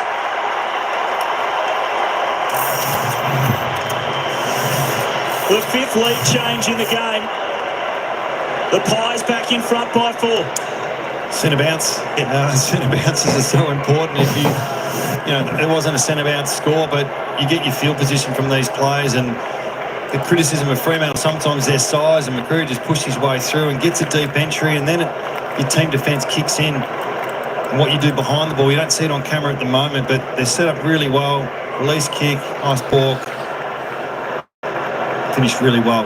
So centre bounce clearances don't have to score for them, but if you get field position, you can do so much damage with the game played in your half. 2 players there, some pressure, some great defensive effort from Johnson and Wagner, but you're right, centre square bounce so crucial. There it is, perhaps those lead changes. Having a big game, Jack Crisp could have been forgiven for the disappointment of missing that one to win the game last week, but he's come out firing, leading the way for the Pies with disposals with 14. He's such a pro, he just gets on with the next contest, gets on with the next opportunity. What a wonderful player he's been. He's averaged 20 disposals every season he's had at the Pies, except for the COVID year and short matches when he averaged 19. As inside 50, Frampton, a crucial defensive mark. Good battle between he and Tracy. He's had his hands full, but that was a wonderful go back with the flight, stand in the way of Bolton. Take the mark. Harryman for more. Lead was 5 points at quarter time. Dockers leading the quarter by a point as it stands. 3 minutes to play till the major break. Down the line, Darcy Cameron had enough of it. Ryan was trying to claim it. Again, we've seen those tall targets. When you can get a mark like that in a contested situation down the line, it means such a difference to field position. Not 15, that kick to Josh Dacos, who swings it quickly inside 50. Jackson arrived from the side. Mason Cox flipped it up to Long, who swivels the hips, gets around Simpson. Membry there. Jackson the tackle. Warner goes back with courage. And now he's tackled at the top of the square, dumped to the turf. A brave effort from a player who's had some significant concussion issues in the past to put his body on the line. Yeah, he's got the free kick as well. You can see a couple of the Fremantle players for a dangerous tackle, I think it was. But wonderful courage going back with the flight. Incredible. Given his circumstances, that was a brave thing to do when you think back to that game against Short. Just there for Simpson. Haven't seen a lot of switching from both sides tonight. It's been pretty slow and direct, unless it's a turnover in a really dangerous position. Into the wing, Amos, the body work. Yeah, he's done well a couple of times. Amos engaging first rather than being manhandled by his opponent. He's going to his opponent and saying, right, get out the way. I'm going to engage first. But you're right, Simo, there hasn't been a huge amount of switching. They've just trying to take the contest on. Or here we go, he's the first one. Back to Clark. Tracy a long way on the wing, but just so slow. Perhaps when you switch like this, it does give the opposition a chance to defend. Slices a ball to the top of the defensive 50 and a 50-minute penalty, and that makes a big difference to where you've got the footy on the ground. So just encroaching in the protected area. Look, the Dockers have got their anchor sign up, which I think is a control sign. Bear in mind the minute and a half to go. Wagner goes in long, deep, past the target. Tracy weighted down. He gave the handball away instead to Amos, who threw it on the boot. It's wafting its way to goal. It came up short. And Josh Dacos has turned to turn keeper. And kicked, releasing Houston. Not really a fingertip on it. It's out of play. It's interesting. Actually, it was a bit too slow for Fremantle. They got their 50-metre penalty, but it did open up the ground, didn't it? There was more opportunity on, but that's a control the game call that you do with a minute and a half to go, and every club has a signal for it, but theirs is an anchor signal. So that tackle from McCreary before, which gave away the free kick. Johnson in there. Chris lays the tackle on Wagner. So he's got Nick Dacos back up around the stoppage. Clark for company as it stands. Darcy Cameron in there. Sullivan got it out to Crisp. Just able to power his way through. Get it on his boot. Bouncing footy. Ryan trying the little step. And he's coughed it up. Time for the Pies if they want to move it. Even a controlled play here, they can actually score. So take the risk out of the game, but control the ball and still penetrate inside 50. Long ball, Mason Cox the target. Chapman, step back, look out, gone. Got through the first, and again opens the door for the Pies. The advantage taken. Crisp cruises to the 50, fed it inboard. They can open it up. Jamie Elliot, so deadly from there. Right to the line, he snuck it in. You called it, Pabs. Sloppy from Fremantle twice now. 10 seconds to go. They've converted. If this is actually a goal, he can touch over the line, but yeah, it's Heath Chapman trying to break 2 or 3 tackles. There's a couple of first handballs. No one there. Just give it to Alex Pearce and Brayshaw's out. Absorb the pressure. But yeah, so this is what Collingwood had in their arsenal in this last 20 seconds or so. Control the ball, take any type of score against you out of it, and score yourself. They've always been elite Collingwood at taking advantage from a free kick, and you stop for that split second whether it's a free kick or an advantage rule, and I think they've been instructed just to go and see what you can do, and pays dividends on that particular play. So we had a quick look at that one on the line. Sharp trying to get there, but the angle worked brilliantly for Elliot. Able to curl it just inside, and a very handy goal to the Pies as they try to win the term. And the kick goes inside from Bolton. Tracy squished in a pack. Johnson away. Switkowski in short. Seconds tick down. Missed the target. Collingwood trying to get back. Amos is there. Siren sounds. We've got a game on our hands on a Thursday night as tempers just boil over a touch at the major break. Nick Dacos and Jordan Clark with a bit to say to each other. Yeah, right down the other end as well. I think it goes to show just how much fire and passion is in this game. It's been a great contest. Collingwood with the advantage, Simo, but Fremantle with plenty of opportunities. It's a great contest. They probably had more opportunities, to be honest. Collingwood have heard up well what they've done all year and have made the most of their entries with lack of supply, and the clearance is still very important to me. Sarah Jones, we are enjoying the footy out west on a Thursday night. Lead by 10, the Pies. Absolutely, it is game on in the West, and Jason Dunstall, David King and Joey Montana. It is so hard to predict which way this one's going to go. It's been a good first half. Freo have done a lot right, but they're up against a quality team that just knows how to get results. And they've shot themselves in the foot a couple of times, Freo, with a couple of switches into the corridor that have cost them goals. But I think we've got a game that's pretty evenly balanced.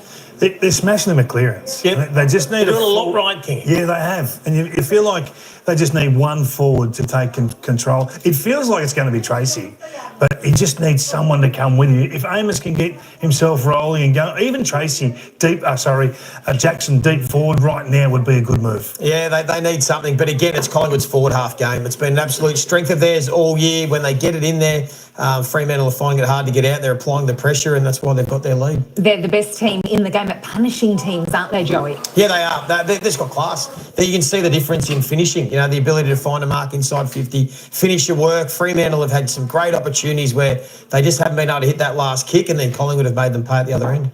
All right, we are going to head back to Perth now. Will Schofield and Kath Lochnan. We are intrigued by the use of Nick Dacos. He does look sore, but he's drifted forward with great impact.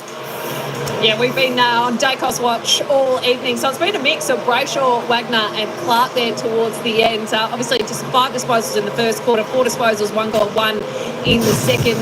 An interrupted spell on the bench with a bit of work being done on that here. But how have you seen this so far, Scully? Well, this is how it started. So you can see how tightly he's being followed at stoppage. So this is Wagner. At times, Wagner's started on the bench for both quarters. So Brayshaw's gone tightly to him. But this is what we expect to see with some of the best players in the competition. So it's not a strange tactic, although we sometimes see teams let Nick Dacos just run around doing what he feels like, which is strange to me. But Freo going very hard across the ground then. We did see some footage just after this tackle of Nick Dacos on the bench, getting treatment on the hip. We've been watching him pretty closely. I don't know. Look, he's not desperately injured. He's getting some treatment here. But right after this, whether it's a coaching move or a Nick Dacos move, he goes solo to the goal square and he caused issues. Wagner had troubles. They then moved Jordan Clark onto him. I don't know if that's the matchup that Freo want, Jordan Clark out of the goal square. He's had such an influence so far, Jordan Clark, for Freo. So, yeah, Nick Dacos finding a way to impact the game, which he would. Like 9 touches. For most players, that's not a big impact. For Nick Dacos, it is. And he's really impacting the scoreboard now, which I think is a great move. Just don't know who did it, whether it was Fly or whether it was Nick. That's a post-match press conference question for you there, Sarah. Thank you very much, guys. Kingy, we could see the separation he can get. He's just so quick. The strengths, the smarts. It seems like a really clever move, and he's done it before. Yeah, I think you go back to round 12, 2023, and this is the change in the evolution of this player. It was against West Coast Eagles, and he spent the second half forward. They ended up winning this game quite convincingly, but that was the last time we saw him at half back. He's pretty much been a centre-forward player from that moment onwards. So I like this move. I like this tactic. It's something that is difficult to clamp, Joey, because if you don't go with the tag, they really don't have a solid matchup for him tonight. Chapman's a risk. Who else can you go to? Yeah, well, that's right. I mean, Wagner has played as a defender, but he got beaten, so they made the move. Now, Jordan Clark probably is their best small defender, but you want him attacking off half-back. So maybe they do look at Chapman changing here. He's been doing a good role, but he might have to go and play on Dacos. You know what he has done, Dacos, is he draws all the football when he goes forward. So every kick, since he moved forward, every kick's gone in because he's so good, as you said, at separation, that little lead off the mark. He makes space and he makes it easy to kick that chip past to. He missed a goal. He probably should have kicked a couple. Yeah. So, Joey, the Dockers have made a really fast start, and then Collingwood came back by virtue of a couple of bad mistakes in the Dockers forward line, and the Pies just swooped. Yeah, well, this is the catch-22 with Fremantle looking to play with more intent. So usually Jeremy Sharp would just kick that ball long and high towards the wing. That's his usual go. He just tried to bite off a little bit, but Collingwood are such a good front half team. They do defend their half of the ground really well. They're able to turn this ball over. So then all of a sudden they're able to get a really deep entry from where Perryman wins that, and they create an opportunity to score a goal. So there's one. And then we saw another one later in the term where Josh Tracy takes it through to contested mark on the wing, looks forward, probably the right option to go for it. He just let it hang in the air. Lockie Schultz is terrific in this facet of the game. This is why the Pies love him. He was alert. He was onto it. And again, they were able to kick a goal. A couple of times Fremantle got caught holding the ball. Again, just trying to maybe do a little bit more than they usually would out of the back half. So you can see there 5 of the 8 goals from Collingwood tonight have come from forward half turnovers. So combination of Fremantle shooting themselves on the foot, but credit to Collingwood because that is their strength. Schultz was involved in a couple of those turnovers, just pouncing at the right moment. Jason, we asked for more from the Dockers leaders and we got it with Alex Pearce. Yeah, and Justin Longmuir said as much pre-game, didn't he? He said we need more from the leaders, not just about talking, but actions as well. And we saw Alex Pearce come storming in here from defence and just throws a bomb on the boot, and he loves it. The big 50-metre kick, that's inspirational. Look at him getting the crowd up. And then you see this is what he's built his game on, defence. Look where he came from. That's a 100-metre sprint just to get there, to halve that contest, to get the ball up and perhaps save a Collingwood goal. So they're certainly, and you look at all the leaders on field for the Dockers, they have contributed. They're going well. Kingy, you spoke before the game about Shea Bolton and his role mid-forward, how you want to see him used. Here's our Harvey Norman highlight, 7 clearances. Yeah, he's been terrific in there. Okay, gives you a look the other way, Joey. I know we've seen a couple of the opportunities he's left go go. But I love this. Centre-bounce players, guys that can move like this, can give you a real opportunity. Let's be frank, they lead 30 to 21 in terms of inside 50s. They've had ample opportunity. Their midfield have done their job. It's time for this forward line to stand up now. What do? Do you throw this guy in the forward line, given that he's going so well in the midfield? It's sort of... It's like this with half of Fremantle's list. You want him to do this, but not let them down in this facet. You want him to do that, but not let them down in another facet. So what he does offensively is terrific. Defensively, really ordinary. So I don't know how the coach handles that, but in terms of clearances, he's the number one guy.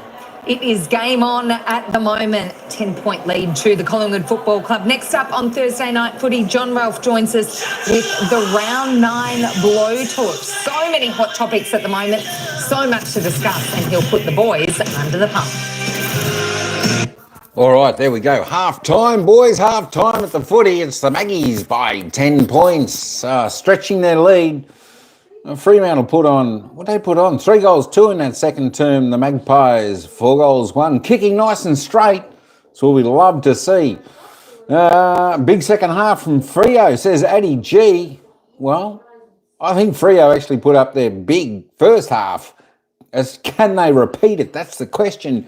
Can they repeat it? I think if the Magpies come out and kick the opening couple of goals, that might just break the Dockers' hearts, as we know.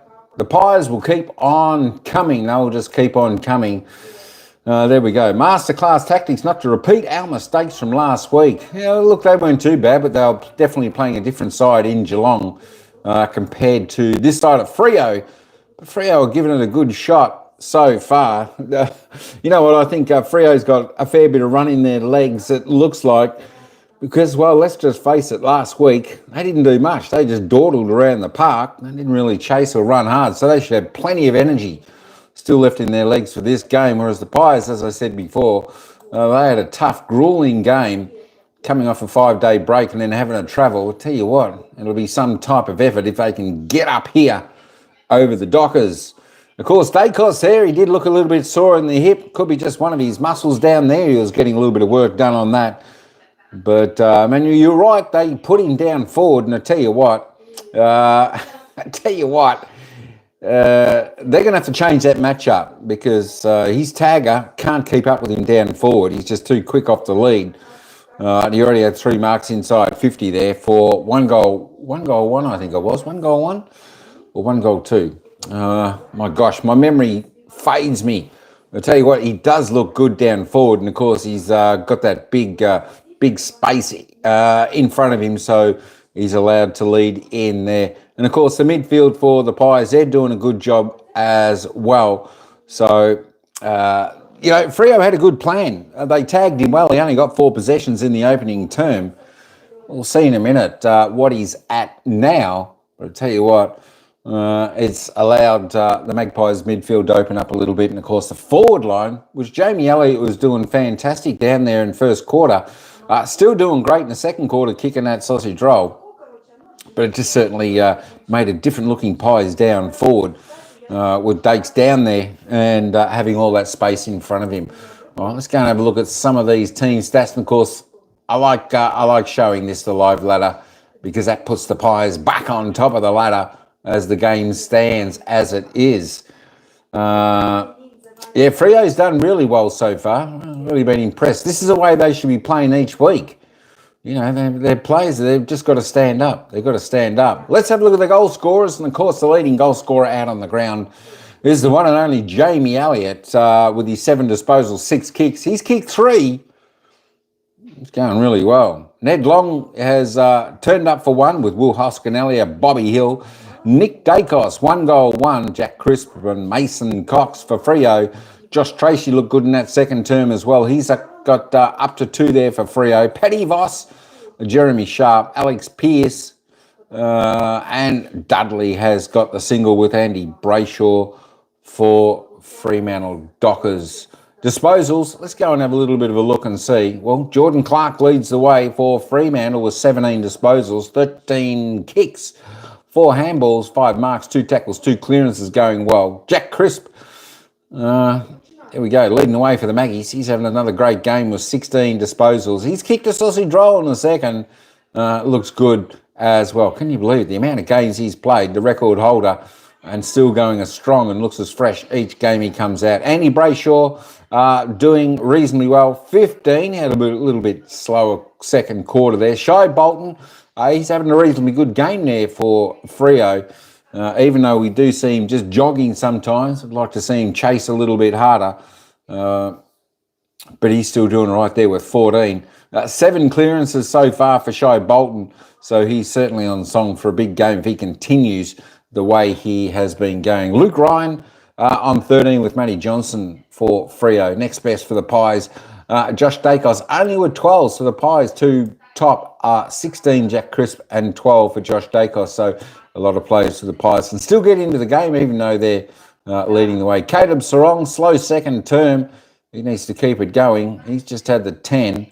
Let's keep going down. Nick Dacos there. Well, there we go. He only had 4 in the first. He had 5 in the second, 6 kicks, 3 handballs, 2 marks, 2 tackles, 2 clearances, 1 goal, 1. He certainly, that's a good place to play him when he can't quite, if he's got a little bit of a niggly muscle in his side hip. 1 goal, 1. Looks very dangerous down there. Let's continue to keep going down. Josh Tracy there was 7 disposals, 2 goals off his 5 kicks, so nice. Nice for him. Lockie Schultz coming up against his old team. I tell you what, he's a pretty good player. I really love the way Lockie Schultz goes about it. Geez, he's hard, tough. He runs hard. He's a great player, Lockie Schultz. Great pickup there from Freo. Thanks for him. We enjoy him. Jamie Elliott there with the 3 goals off his 6 kicks. He's had a clearance. Looking good. Joe Miss there just with the 7 for Freo. Side bottom, a little bit slower gain today with just the 6 touches. Let's keep on rolling down. Bobby Hill, he's had 5 kicks. He's kicked a goal. Who else we got to have a little bit of a look at? Dudley was a little bit slow. I tell you what, he does look like a quality player, Isaiah Dudley, although he's only had 4 possessions, 4 kicks, a mark, couple of tackles. He's kicked a goal, but he does look lively when he's got ball in hand. Triple B, Elliot for 5. It could be a good chance. Even 6, says Emmanuel. Even 6. Just see how he goes, because if Dakes plays down there for the rest of the game, down forward, they're going to leave him a lot of space down there, I would imagine. So he might end up with 5, Dacos. You just never know. Disposal team stats. Let's have a quick look. Actually, before... No, that's all right. How long we got before the commencement? 5 minutes. All right, let's just have a little bit of a look at this, the team stats. All right, there we go. It's Dockers by 18 overall on the team stats. Pies +3 in the kicks, +21 to the Dockers in handball. Inside 50s, Freo done a pretty good job here, restricting the Maggies to only 21 inside 50s. Season average around about 56. Sitting on top at the moment. That is the live ladder at the moment. Collingwood sitting on top on 28. Of course, Brisbane and Hawthorn still yet to play. Expecting Brisbane to win. I think they play North Melbourne this week. So you would expect Brisbane to win that game. Yeah, Pies have done well to be in front considering. That's right. Freo came out like a house on fire early, so it was good that we could slowly peg them back and stop that run. I tell you what, though, Freo still look pretty dangerous going forward. They're moving the ball pretty quick. So it'll be interesting to see how this third quarter unfolds. There we go. As I said, 21 inside 50s for 12 scoring shots for the Pies. Scoring reasonably efficient going inside 50 at 71.4%. As I said, Freo done well just to hold them within 21. Freo, however, been inside 30 times, a lot more than usual for them, for 12 scoring shots. Same amount of scoring shots, but their efficiency inside 50 only 46.7. That's pretty much on season average. Disposal efficiency around the ground. Magpies a little bit low there. So that's good pressure there from the Dockers. Dockers on season average, 74.9. Free kicks, well, that's not too bad. It's pretty good to see. I know Dacos should have got a couple with a high fend off some Shy Bolton. Umpire doesn't see that. Well, there you go. And that's just footy. That was just in the midfield, just taken out of the centre bounce. But at least it didn't result in a score to either side, changing the game. 10-9, the home side by 1 there. It's good to see the umpires letting the game play. That's what we love to see. We don't want the ticky-touch free kicks. We just want the game to play. Play the obvious and not the ticky-touch. The hit-outs are pretty square. 2022, Pies by 2 there. Clearances, Dockers well on top here. Their midfield getting on top. 25-16 in the clearances, plus 9 of the Dockers. The centre clearances well and truly on top. Fremantle, 11, season average of 12. They're doing exceptional in that area. So their mids are doing everything they need to do at the moment. Their forward line just needs to perform a little bit better. The Pies, only 4 for the centre clearances. Stoppage clearances, though, pretty tight there, 14-12. Again, Dockers leading that way. Contested possessions, 71-65. The Dockers leading pretty well everywhere apart from on the scoreboard. Plus 6 and 23 in the uncontested. Turnovers, well, the Magpies not turning it over as much as the Dockers, but still, it's nice to see. It's reasonably low on the turnover count for both teams, which is very, very good. That's what we like to see. 47-50 in the marks. Both teams going reasonably high there. Marks inside 50, this is what we were saying. Collingwood on top in the marks inside 50, especially with Dacos down there now with all that space. He's easily able to run on to the ball that's being delivered to him, lace out. And of course, the Dockers, this is where we say the forwards need to improve. They need to give their mids a bit better target going inside 50 and give them every opportunity. Contested marks 8-5. 8-5, the Dockers plus 3 there. And if we have a look at the tackles, well, it's a pretty low tackle count from the Dockers, only 24 up into a half time, well under season average. Pies tackling pretty good there at 37. Both teams putting good pressure on. Tackles inside 50, 4 for the Dockers, 8 for the Pies. And that is the team stats. That is the team stats. So as I said before, let me just roll that back there. Yeah, as I said before, Dockers leading pretty well everywhere in the game apart from on the scoreboard. And it comes down to accurate kicking. 12 scoring shots apiece, 7-5, 47, 9-3, 57. The Pies by 10, stretching their margin from 5 out to 10. It's going to be really, really interesting if you have a little bit of a look at this worm. By the way, Josh Tracy was the first goal scorer of the game. He comes from Fremantle. If you have a wager on the first goal scorer, it was Josh Tracy. Second goal, Josh Tracy. Third goal, Isaiah Dudley. They're your first 3 goal scorers of the match. All right, folks, we're going to head back down to the ground. Don't forget to vote. Who you think's going to win this game? Of course, so far we've got Collingwood, 67% of the people who have voted. That's who you think. But that's enough from me. Jibber jabbering on. Collingwood. Triple B.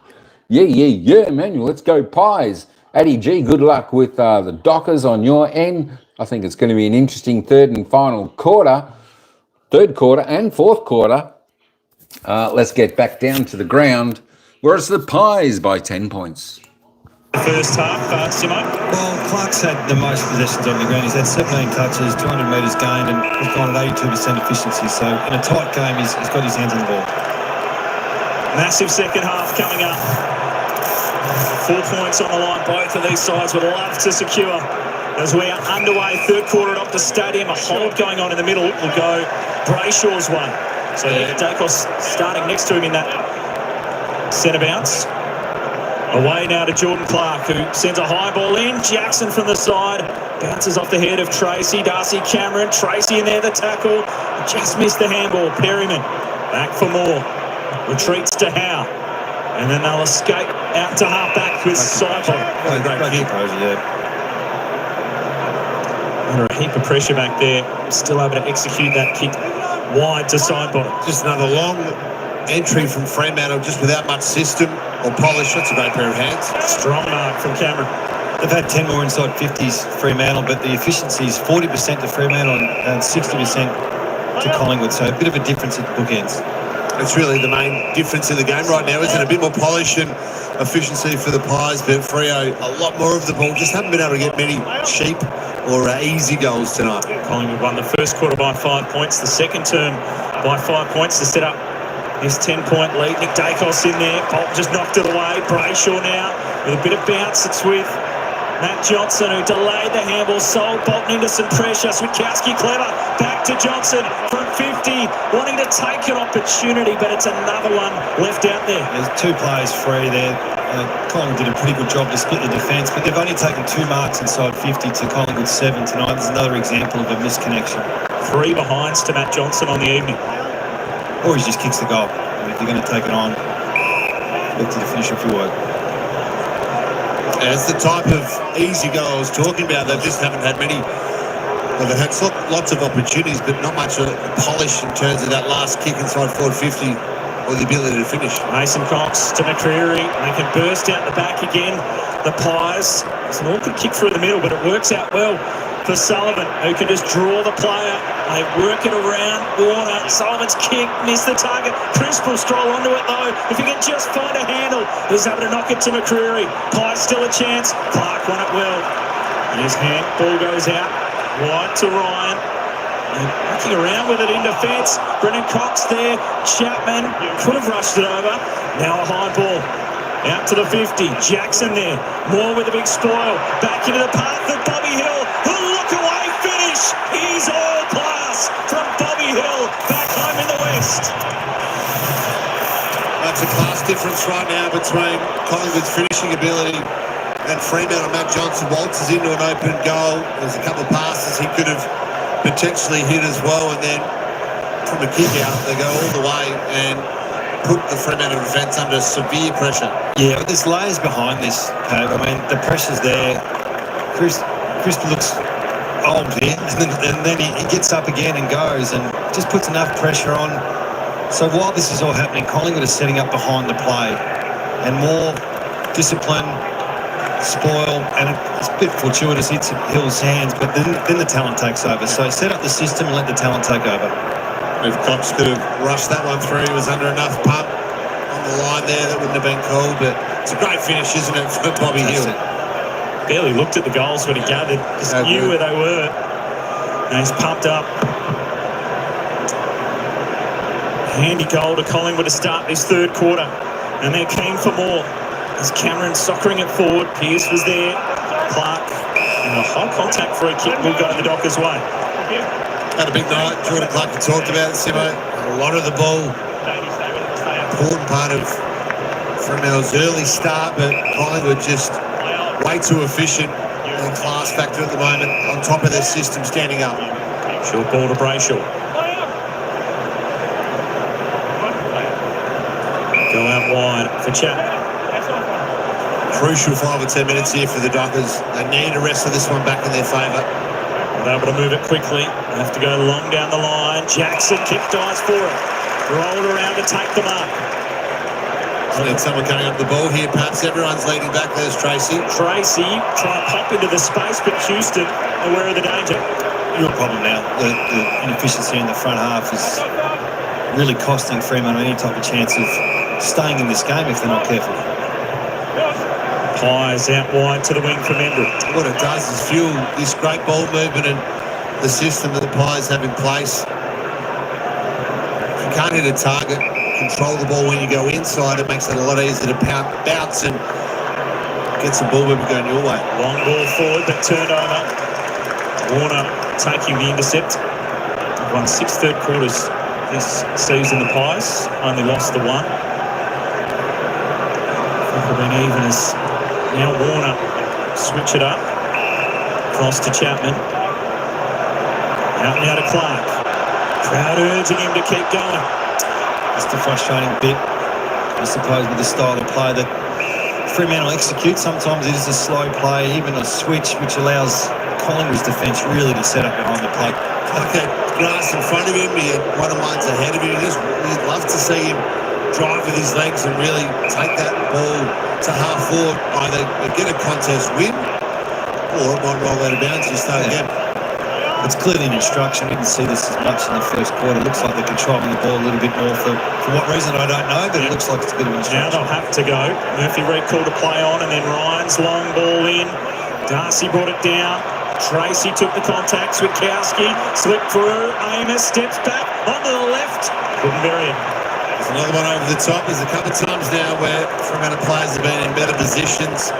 Amos may not have seen him given the density of players that were in his way, but again, the story of this match continues 7-7.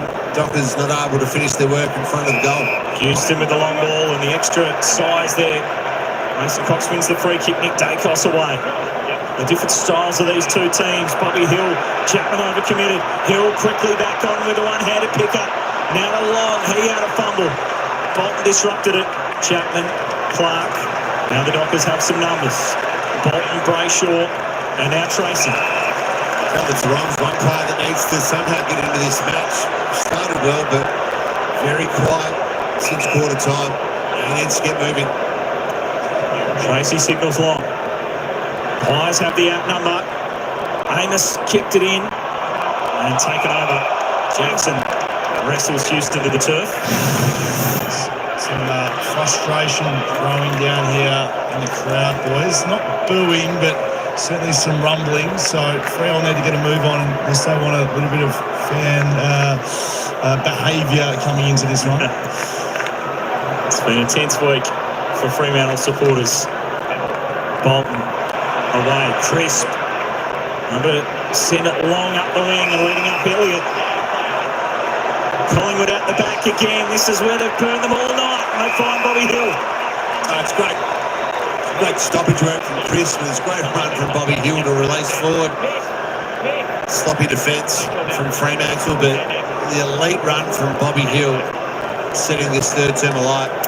You mentioned before the game, Pav, that the talls for Fremantle down back who like a slow play, and the smalls for Collingwood starting to move the dial now, isn't it? With Hill coming into the game and Elliot. Averaging 1.5 goals a game so far this season. The highest return of his career. Already got 2 tonight. And he's looking to continue the sensational form that he is in. And he's loving every minute of it. It comes from a stoppage, and it's the first one of this third term from a stoppage. They look like they're almost out, but let's have a look. He's Chapman's on. He tries to go to the ball, and good luck getting Bobby Hill from there. He is off. If you don't win that contest, if you don't make an impact, then it is going to be way too easy. Yeah, well, the first half, Freo plus 400 metres from clearances, metres gained. Really good result. Already in this third quarter, Collingwood plus 100 metres from stoppages. So get that part right and they can do some real damage. So exciting start for Collingwood and some worrying signs for Fremantle. Bobby Hill from Northern, not too far from Perth. Collingwood through and through. 3 goals now on the night as the Pies out of the middle. Schultz gave it up to Sharp, then made a strong tackle. Sarong. Tackled well by Allen. Now Wagner. Over the top for Jackson. Able to get away from side bottom. Trying to drive and generate some run. He looked short with the handball to Wagner. The kick, the bounce was important. Well done by Josh Dacos to keep it in front. Clark then went to ground over the top of it. Josh Dacos goes in again. Just to highlight how efficient Collingwood have been. 2 onside 50s as Darcy Cameron gets a bit of patchwork going. 2 onside 50s for 2 goals. Fremantle this quarter, 4 onside 50s for 2 points. So Fremantle free. Sharp was unsure whether to take the advantage. Cameron getting patched up. Warner. Patience again from Fremantle. Simpson will go wide. He wanted Frederick, but the kick didn't find the target. Well read by Perryman. Again, the inefficiency delivering inside 50. More intercept marks for the Pies. And controlling it in the air, and the ball's knocked away. Out of play. The frustration from Cooper Simpson after missing that inside 50. Mason John.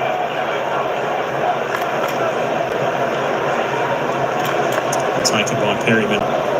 Looks like Darcy Cameron is about ready to come back into it. It's all thrown in. Sean Darcy with strength. Awkward kick inside 50. Made Tracy work hard. Did well with one hand. Long had him. Brilliant tackle. Put the clamp on to win the footy back for Collingwood. Josh Dacos. High ball. Fremantle with numbers, but they spill it and go to ground. Hoskin Elliot to McCreary. They want to escape again. Johnson just held on. Now Memory. And that's holding the ball or out of bounds on the full, perhaps. Crowd trying to lift into it. 20-point lead to Collingwood. Fremantle trying to take a few more moments in this game. Sarong drives it in deep. Jackson, Frederick, they spoil each other. Houston at the spill. Frampton's there. Berryman and composure again out of defence, and they can open it up through the middle. The run and gun from Chris. High ball goes in. Elliot, Chapman recovered. Bobby Hill again out the back. Memory's got there. He's just trying to find the footy in his shoelaces. And the Dockers escape. Looked almost a certain goal. As now it'll be swallowed by Ryan. Game certainly opening up in this third term. Yeah, the energy in the game and the energy on the ball means that Collingwood look so dangerous as soon as they turn it over. They are so fast to pounce on a turnover. The Dockers, well, they're trying to control the ball a bit more. Well, what do you want? If the two coaches have been talking about what kind of game we want at the moment. We know Collingwood got a few different gears. If Fremantle to get back in this game, you think a bit of chaos wouldn't hurt. And 5-day break, 6-day break, some of those things, discussions would have been had. Yeah, you've got to test them the other way now. This slow ball movement to a point works, but then you've got to test them. Reed will go up to half forward. Moore will come across to impact. Did well to help. Knock it away from Jackson. Good delivery from Josh Dacos. To find McCreary. And now he looks in ball. That's an aggressive kick, but brilliant vision to find Hoskin Elliot. And they find Memory inside 50. You think of the frustrating ball movement for Fremantle going one way, but just a licence to go for it for the Pies back the other. Well, that's the kick of the night. I couldn't set it from up here, let alone down there. So it's so good to open up the ground, isn't it? McCreary just... And what that allows is all those forwards to stretch over out to the open side and even stretch towards goal. Just beautiful quick kick.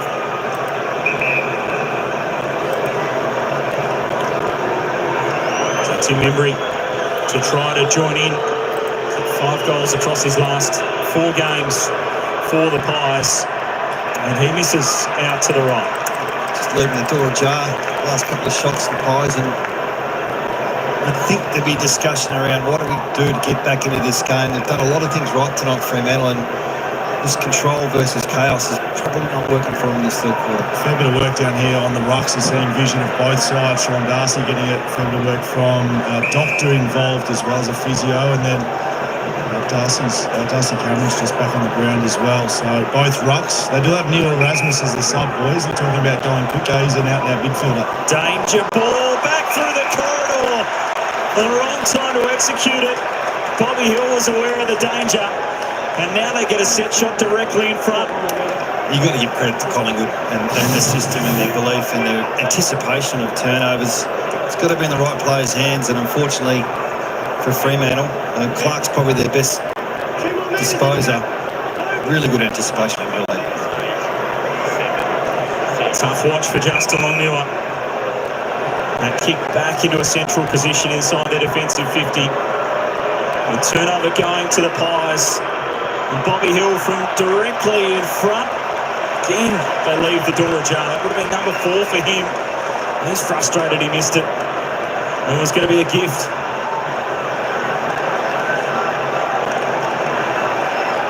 I expect Ryan won't muck around with it too much this time. He's going to go long. Out to half-back, and a little favoured by the ball carrying over to Amos. Now Sarong. The Dockers can break from one end to the other. High ball inside 50. Dudley made the contest. Ball knocked down. Voss scores the try over the line. And a push the call, and he'll get the free. There's a bit of chaos on the ball, a bit of fast ball movement. It was a bit lucky, if you like. Collingwood were well set up, but they're out the back and just keep the ball flowing. If you're in that motion, Voss with an opportunity here to get Freo back in this contest. The free kick as the ball was going out of play. gives the Dockers a chance as Voss. Right foot snapshot is brilliant. Perfect off the boot, and a desperately needed one for the Dockers. Just seems that they're a little confused about which lever to pull or what gear they're in. Are they in gear 2, a bit more control, or should we go to gear 5 and just put the hammer down? Because when they do get the ball out in the space and get into some one-on-ones, this is what happens. A bit of chaos, you draw a free kick and you kick a beauty for Voss. It's a great goal, and he's a good celebrator as well. And, I mean, the DNA is to get some field position from clearances and get you in out in place from that, but you don't want to have to rely on back half transition, and unfortunately tonight we've looked at that a bit too much, where bang for buck really is front half turnovers and making the most of your opportunities, which Collingwood haven't done the last couple of minutes, and that was a fantastic goal. 13 more inside 50s, Fremantle, we talked about it all night. They're doing a lot right, just not quite capitalising on the dominance of forward half entries, but Collingwood still in control. 2 for Voss on his return to the side. Fremantle looking for a lift. Voss might have provided a spark. Sharp with a bit of a fumble. Wagner's in and under. Able to get it out to Sarong. On the boot to half forward. Bouncing footy there. Frampton played it well. Pies will get back to the wing. Chapman best position. Brennan Cox in there. Able to get it back to Sarong. Left foot kick. Wants Brayshaw. Fingertips. It just spilled past. Chris beeline it. And the Pies almost take it through. Sullivan. Now Houston dropped it. Showed the door to Simpson, who knocked it down. Long's in there. Jackson's got him. And it threatened to break both ways that time. Take about both teams. That was a huge play in the centre of the ground. Both teams beelining the ball ping-ponging around, and bodies were flying everywhere. Well played, both teams. Sean Darcy, a watch down here, boys. He's been doing fitness tests for the last couple of minutes.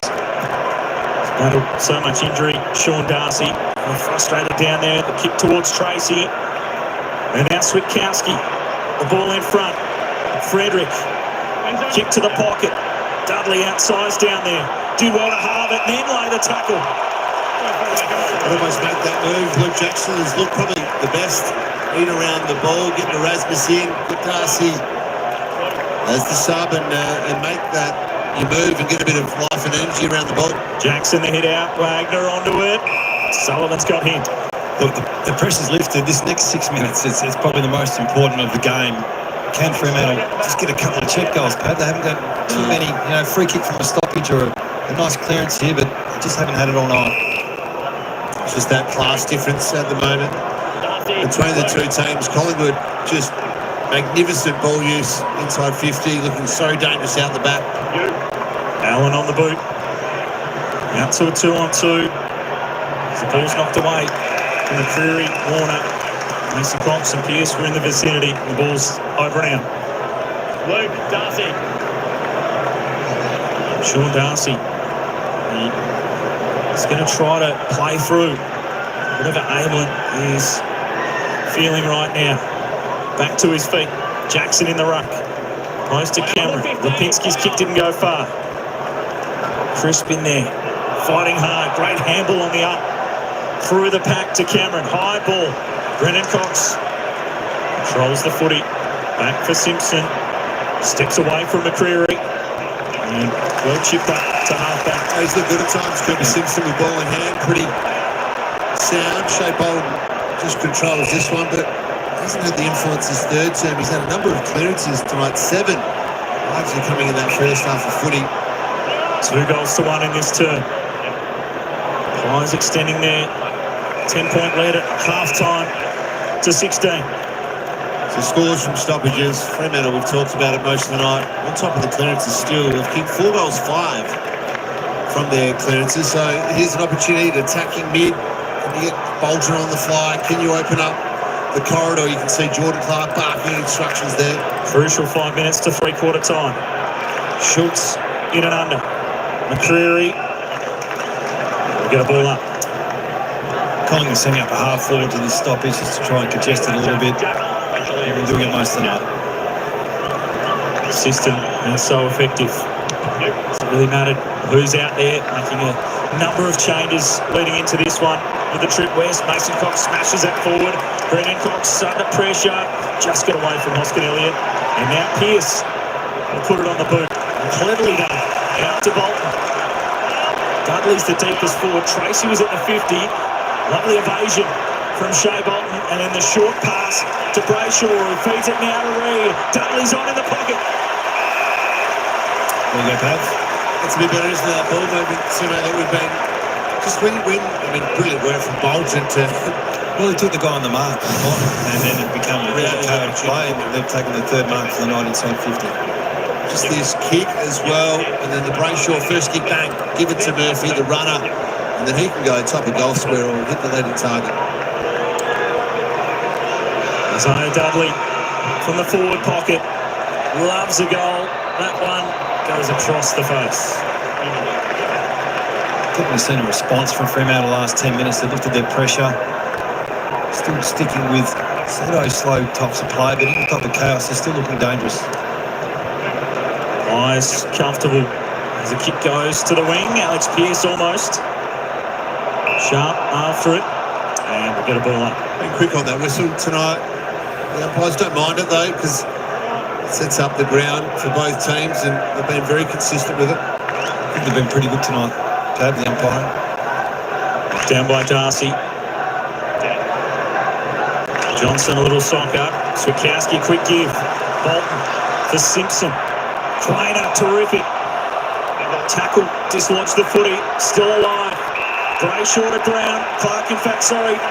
Tackle by McCreary without it. It's great effort from both teams. Body flying once again at the centre of the ground as Clark got this in him. He's looking, he's darting. Struggled to get marks inside 50. He's not going to go for home. Wanted Voss, and he's kicked it straight down the throat of Darcy Moore.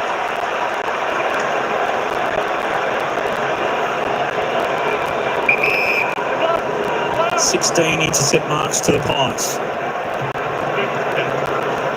Fremantle with some territory in the last little while.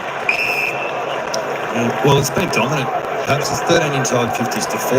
So no bang for buck really for Fremantle, but they've dominated a large part of the quarter. A little bit in the second term as well, didn't they? Where they had a lot of field position, just couldn't score. Darcy, Sharp, Bolton. Brayshaw back for Bolton.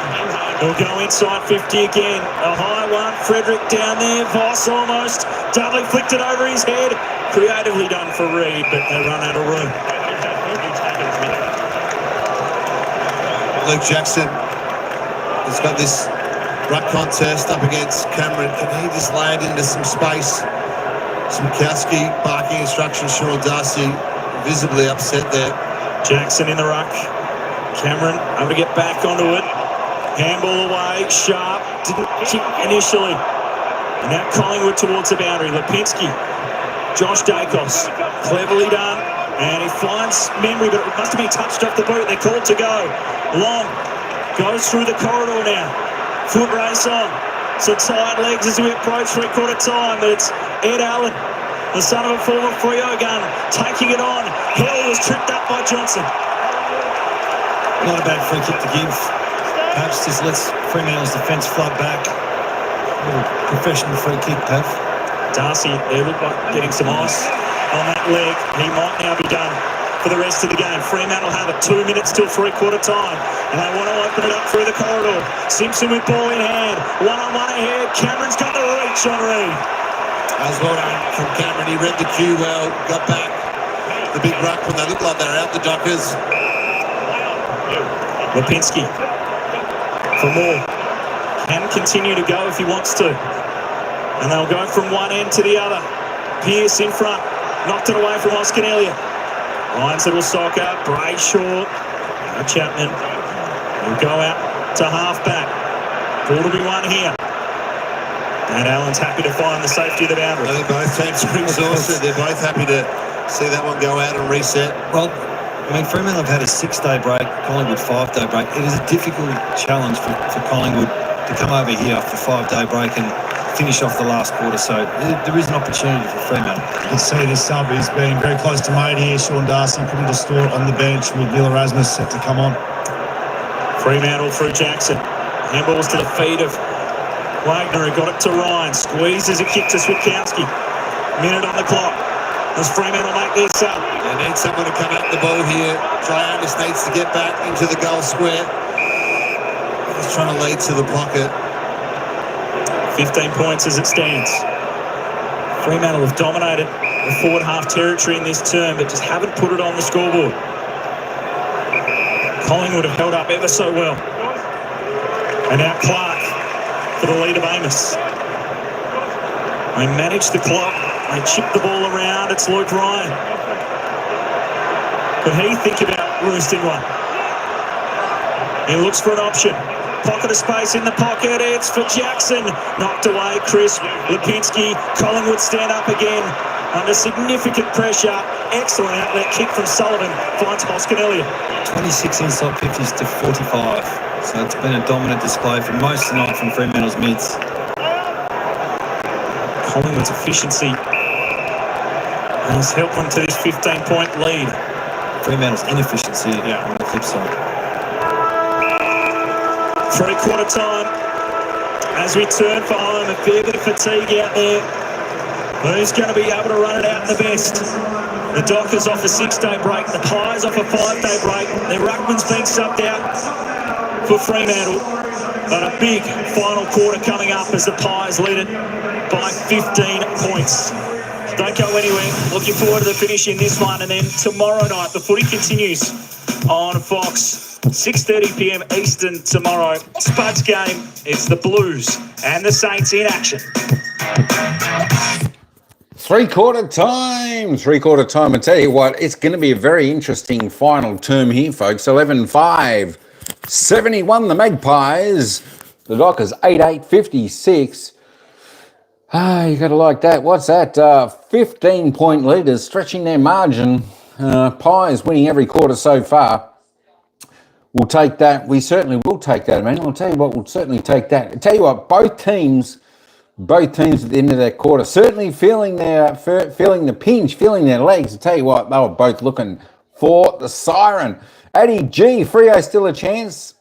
Freo are only a chance if they can move the ball fast. Get that to your coach. They've got to cause, as I said, a bit of chaos. They've got to run because what we were seeing a little bit in that quarter, as you were seeing, as you're watching, Freo take the mark and then they just slow the game down, chip. It gives Collingwood time to get back and set up. Collingwood do look a little bit tired going into that final bit of that third term. So Freo need to realise this, especially coming off a 5-day break and a gruelling game last week. They need to try and run the legs off the Pies in this final quarter to give themselves any chance. You know, both teams had opportunities. They should have both kicked goals there, but missed. You know, they were lucky because Collingwood had 2 or 3 shots in front and just missed them in that quarter. 2 goals, 2. Of course, a couple straight in front. Pretty much Bobby Hill missing. To 1 goal, 3. I said both teams, I think, had that little bit of an opportunity. You're exactly right. Too slow. And you can see it, like we can see it.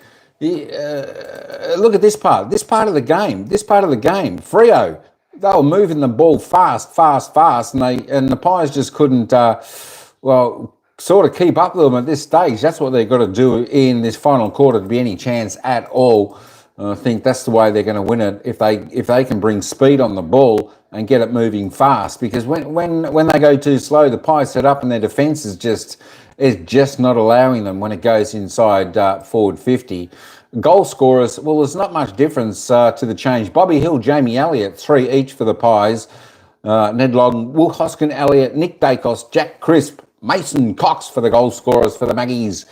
For the Dockers, it's Paddy Voss, Josh Tracy with 2 each, Jeremy Sharp, Alex Pearce, Dudley and Brayshaw with 1. Disposal getters. Let's go and have a look over here. Jordan Clark still leads the way on 25. Andy Brayshaw, 22.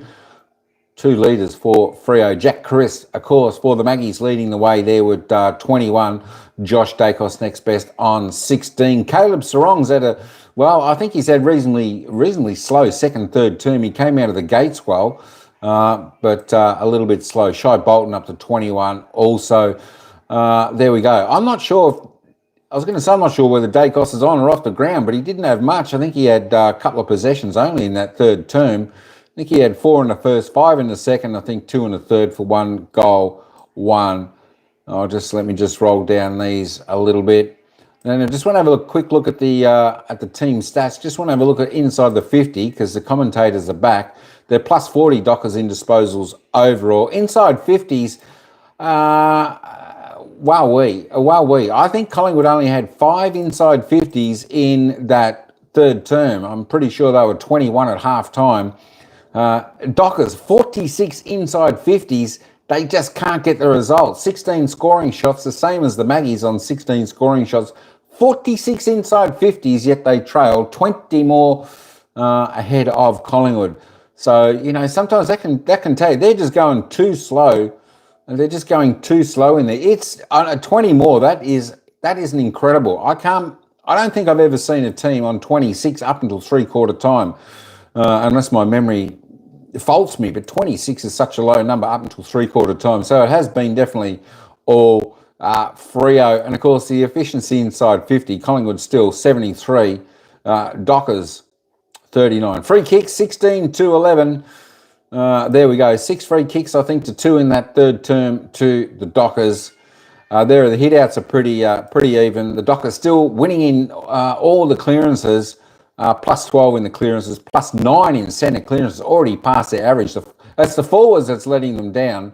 The forwards are definitely letting Freo down at the moment.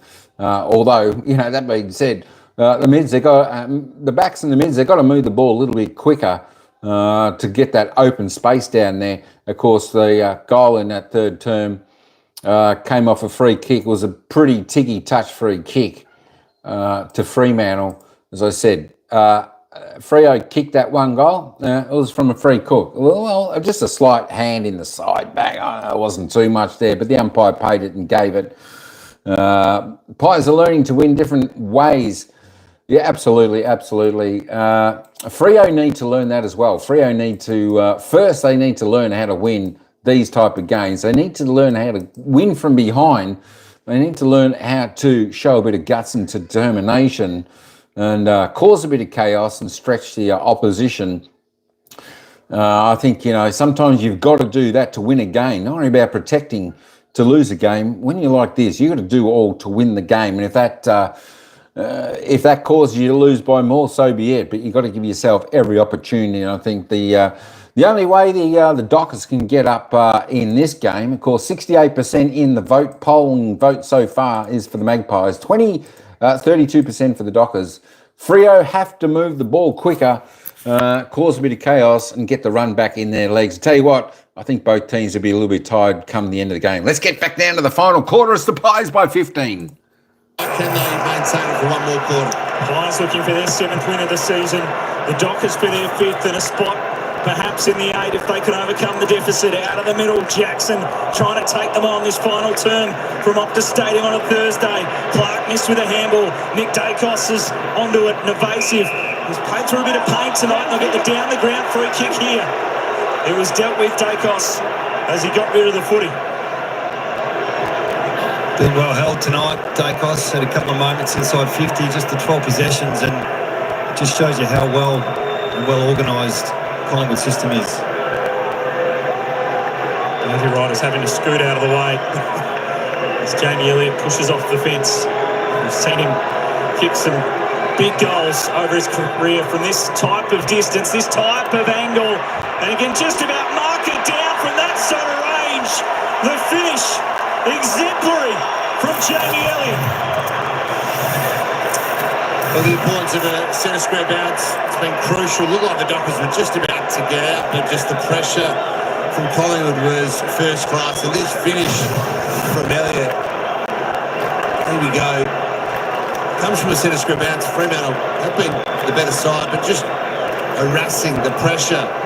Just never out of the contest. Nick Dacos has had a very quiet night, only his 12th disposal down the field. And then this finish from Jamie Elliott is an absolute beauty.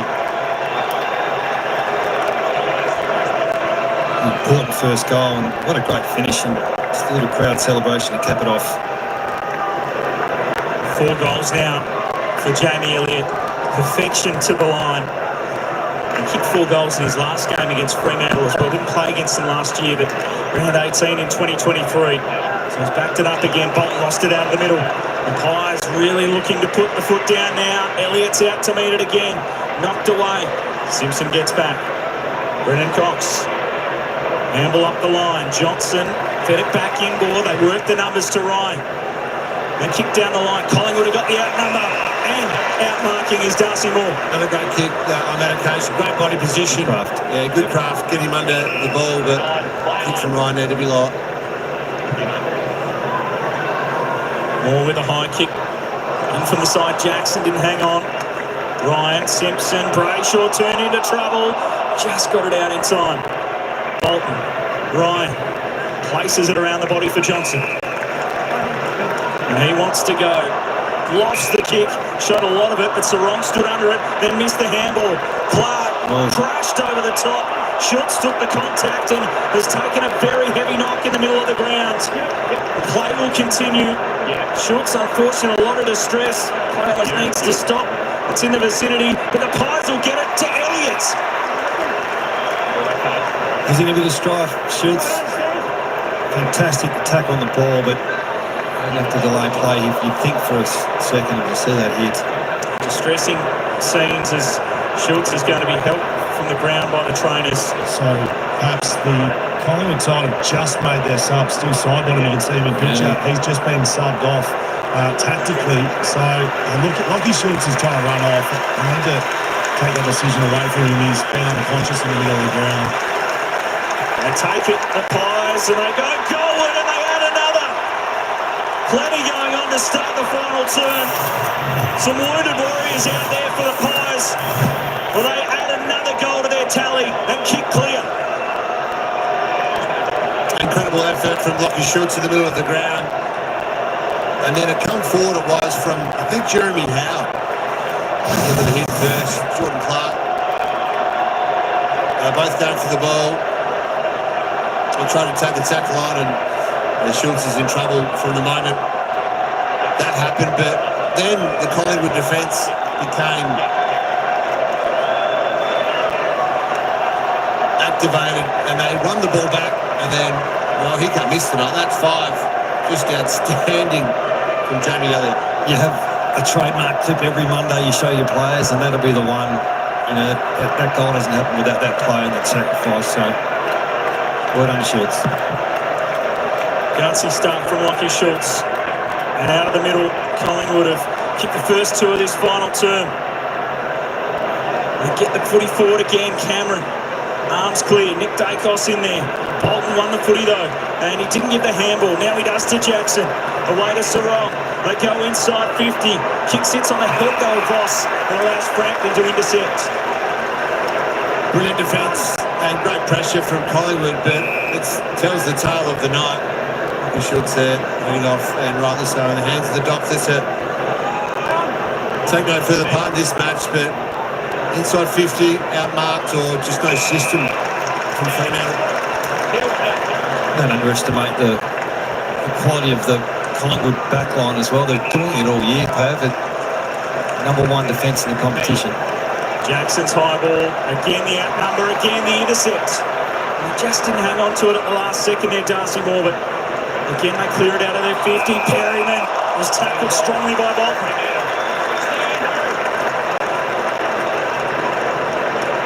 The question they've been asking is, can they connect inside 50? It's not going to be the 15 as they went short to Brayshaw. Now Sharp had to go along the grounds. And again, ineffective as they try to find a target. Well, they'll be working on this week. Perhaps they'll be working on the midfield connection.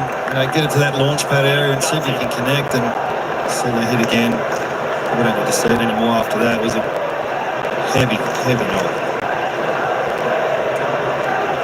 Trying to get up and run off the ground as well.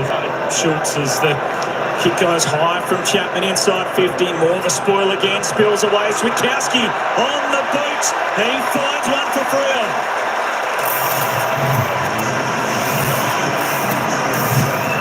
Just his second goal of the season. Sam Switkowski. and it just keeps Fremantle in touch. The Collingwood lead 21. Yeah, it's still in touch, and still plenty of time in this match. Here we go from a stoppage. Again, it seems as though that's the Freo. I think they're going to score. They're not necessarily getting a huge amount from ball movement. It's a kick to the top of the square. This time a better contest, and he called it. Perhaps a man that hasn't had a huge amount of opportunity in front of goal this year, Sam Sukowski, still chasing, still putting the effort in, but a much needed goal for the Dockers, and they need to get their centre square dominance back. Collingwood have been outstanding to begin this last quarter. Can the Dockers get a bit of sentency in there with Sarong, Wagner, Erasmus and Jackson in there for this one? Fremantle will have the last matchup between these two sides in the back of the mind. They kicked the last 4 of the game to create a draw. It's a 21-point lead as it stands. Cameron and Jackson going at it in the middle. Footy spills free. Erasmus was desperate for it. Sarong in there too. Spills now to Chapman. High ball goes to the 50. Markov out there for the Pies. Lipinski. Kick wide. Foot race on. Clark's quick. Wants the bounce. Caught the trawler. Went the Pies way. Perryman to Josh Dacos. Back for Perryman. Dudley came into impact. Quaynor's there too. Tracy's gobbled him up. And we'll get a ball up. Free kick, sorry. As we see Lockie shoots. Interesting. Collingwood's first thought is to handball in the back half. It's to release others and draw some pressure. When they get it right, they look really dangerous. When they don't, they are vulnerable. It's worked well again tonight, though. Up the line, Elliot's over the top, but Pearce in front. In his sort of night with the 5 goals, he almost was able to reel that one in, but the Freo skipper can turn that defensive intercept into an attacking motion as they switch it into some space. Chapman's kick though, too shallow, and turn over to McCreary. This is where Collingwood have been so good all night. As on the counter, they've got options aplenty, and Hill will go into the pocket and find Elliot. A story of the night. Collingwood set up well defensively, but Fremantle trying to acquire way too much. Well, we've told him to be brave, Pav. I mean, it's live and die by the sword. I mean, it fell into the wrong player's hands. Chapman's not a great executor of that particular play, but you're going to have to take some risks to win this game. And numbers out this outer side. Go fast, take your grass. And Jamie Elliott right to the line again. That one just shallow on Chapman. To make amends for the turnover, sees it over. Yeah, well done, Chapman. Alive on the line, gets the next contest. Jamie Elliott looking to equal his career high with 6. He's had a huge say in this one. 13 and a half minutes to play. He's been outstanding, Elliot. So too, Bobby Hill was always the threat coming in, wasn't it? Those lively, small forwards for Collingwood. Switches on. Chapman will go across again. Nervous moments for the Fremantle defence as that ball held in the air. Now a good release kick. Brennan Cox to Frederick, who wants to go. Chipping ball. Danger here. Erasmus committed himself. Marked in front of Moores, coming up to impact. Short ball. Not 15 for Wagner. Has to just turn and go. High ball inside 50. Pack there. Tracy hands to it. Bolton's forward. Frampton coughed it up. Murphy Reid arrives. He swings it to goal, but didn't make the connection he wanted, and Ed Allen right back on the line. Very nearly moment there for Fremantle. Kicks out to Membra. He left it behind. Pearce didn't give the handball. He's caught, but he dropped the footy. Probably should have been holding the ball. Warner sends it in. Jackson's up. Tracy crashed it. Bolton waiting down. High ball towards goal. To the line. Is it there? It is. Fremantle alive in the final turn, and it's Shea Bolton with a super goal in the last.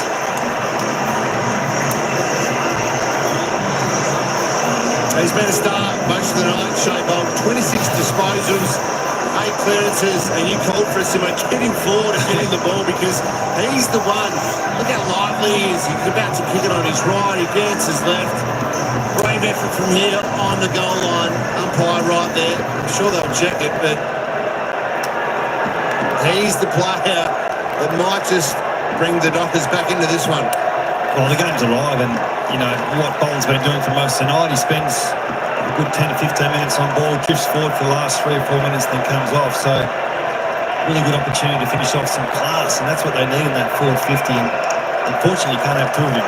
Now he's off the ground, so you've got to make do with others. And you've got your secondary ruck inside the middle as well. Yeah, they've got very defensive here. Look at that. Fremantle mids, Brayshaw, Erasmus and Wagner, all defensive side.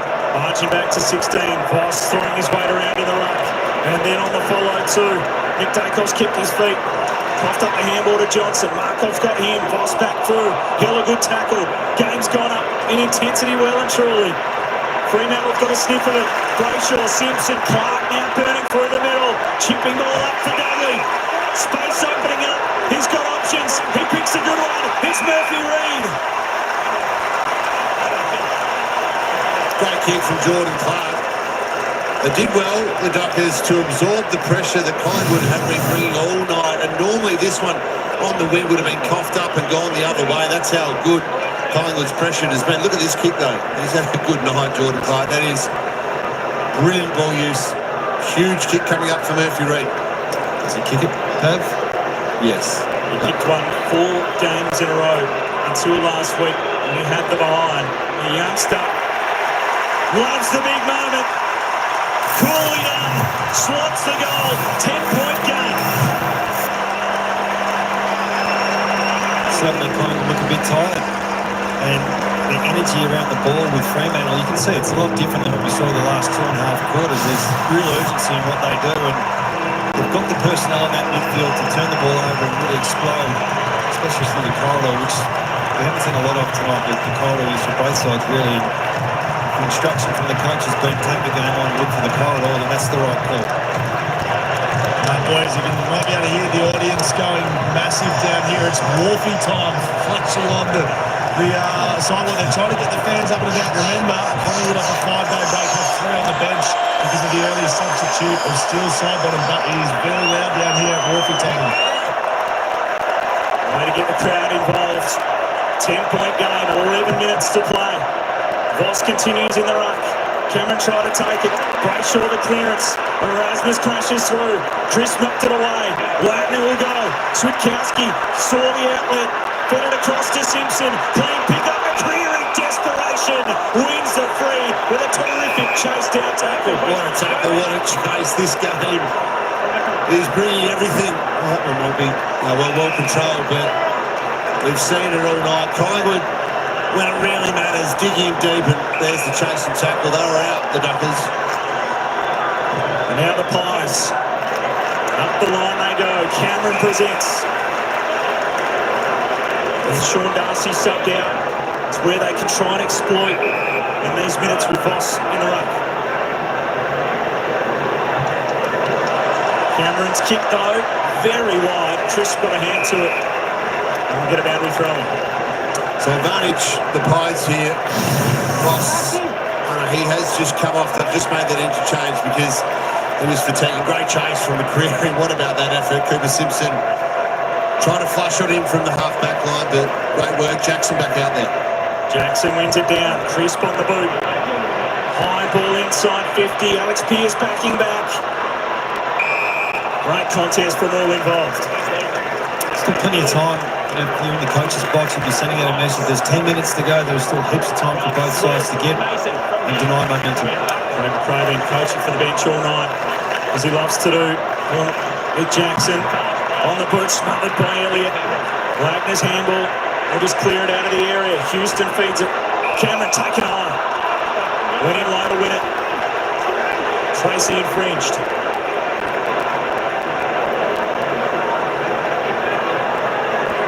Plenty of numbers back inside the attacking 50 for Collingwood. Cameron wide to the pocket. Mason Cox there, Pearce and Ryan see it over and out. And a bit of field position here for Collingwood. Just taking that energy and sting out of the game that the Dockers have been able to create in this last term. Craig McRae just saying, okay, let's get a bit of field position, a couple of secondary stoppages, maybe even a stoppage goal. Big boundary throw in. Jackson was there, stolen away by Chris. Right foot snap is a goal! Every time Collingwood answer. Back out to 16 points. And Jack Crisp has had a huge night. Oh, when it matters most, he stood up all night. He was the one in the first half to really get going, and then we just talked about it. Some repeat stoppage. Where's he come from? Crisp. He just waltzes through. He's the one that actually tackles. Brayshaw, I think, was the one that started on him. It's good forward pressure. It might have been Johnson. It was Matt Johnson. Just fell asleep for a crucial moment, and then Jack Crisp, you can't give him any space. He's a great player.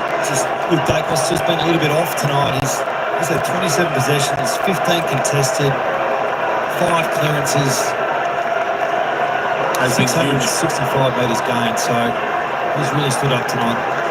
He's had to, hasn't he? Nick Dacos, you called it. He's been very quiet. Oh, this guy, what a start. No chance of him resting for this game. He hasn't rested for a very long time. As the consecutive games record continues, the Dockers need a quick answer. Brayshaw out of the middle. Good chain of handballs. Tracy down low. Coughed it up to Perryman. High ball. Out to the one-on-one. Sullivan knocks with one hand. Reeled it in beautifully. Now Lipinski. Does the experience come through now with Collingwood? They've been here before, they've seen this story. Fremantle activated a blitz mentality. You can see the sign on the boundary line. Got to have a swing. Up the line they go. Jackson from the side. And he wants to get it and go. He cannot waste any time. Sarong, danger ball, but pinpoint. Erasmus. And now he's going to send it inside 50. Dudley. What a kick from Sarong. Incredible. We need to take it on. We talked about it. Live and die by the sword. Simo and Erasmus. Just a little bit of composure. Still moved the ball pretty quickly. Into the forward line. Let the forwards get ahead of the play. Look at this. Here it is. It's a risky kick, but it's a beauty. I think you're going to see in the next 5 minutes some real chaos from Fremantle. They've clearly activated a different mode of playing and it paid off in that particular channel. If you read kicking a goal a short time ago, one of the young stars for Fremantle, another one in Dudley, but he misses that one. And got 2 tonight. Well, Collingwood no doubt trying to get a bit of control. Here you go. It's an easy release, isn't it, from a set shot, really? They seem to control when they need to, but if there's speed to be taken, they'll still take it, Collingwood. They don't shy away from it. Plainer up the line. Cameron there. Jackson knocked it down. Crisp in there fighting again. It spills out to Frederick. The Dockers burst forward. Frederick off the left. High ball going in, but it's straight down the throat of Frampton. Collingwood's defence again looks so solid. 57 inside 50s to 31. We've spoken about it all night. The back line's been tremendous. Frampton's on kick. He smashed it down. Then found it at his feet. Got it through to Frederick. Well tackled by Kleiner. Didn't really dispose of it correctly. Long to Lipinski. The Pies come up with it anyway. Kicked to half forward. Ryan was important. Knocked it from Elliot. Creary to Rove. Got some time to roll around. A 2-on-2 ahead. Elliott's pushed forward again. Too good, Jamie Elliot.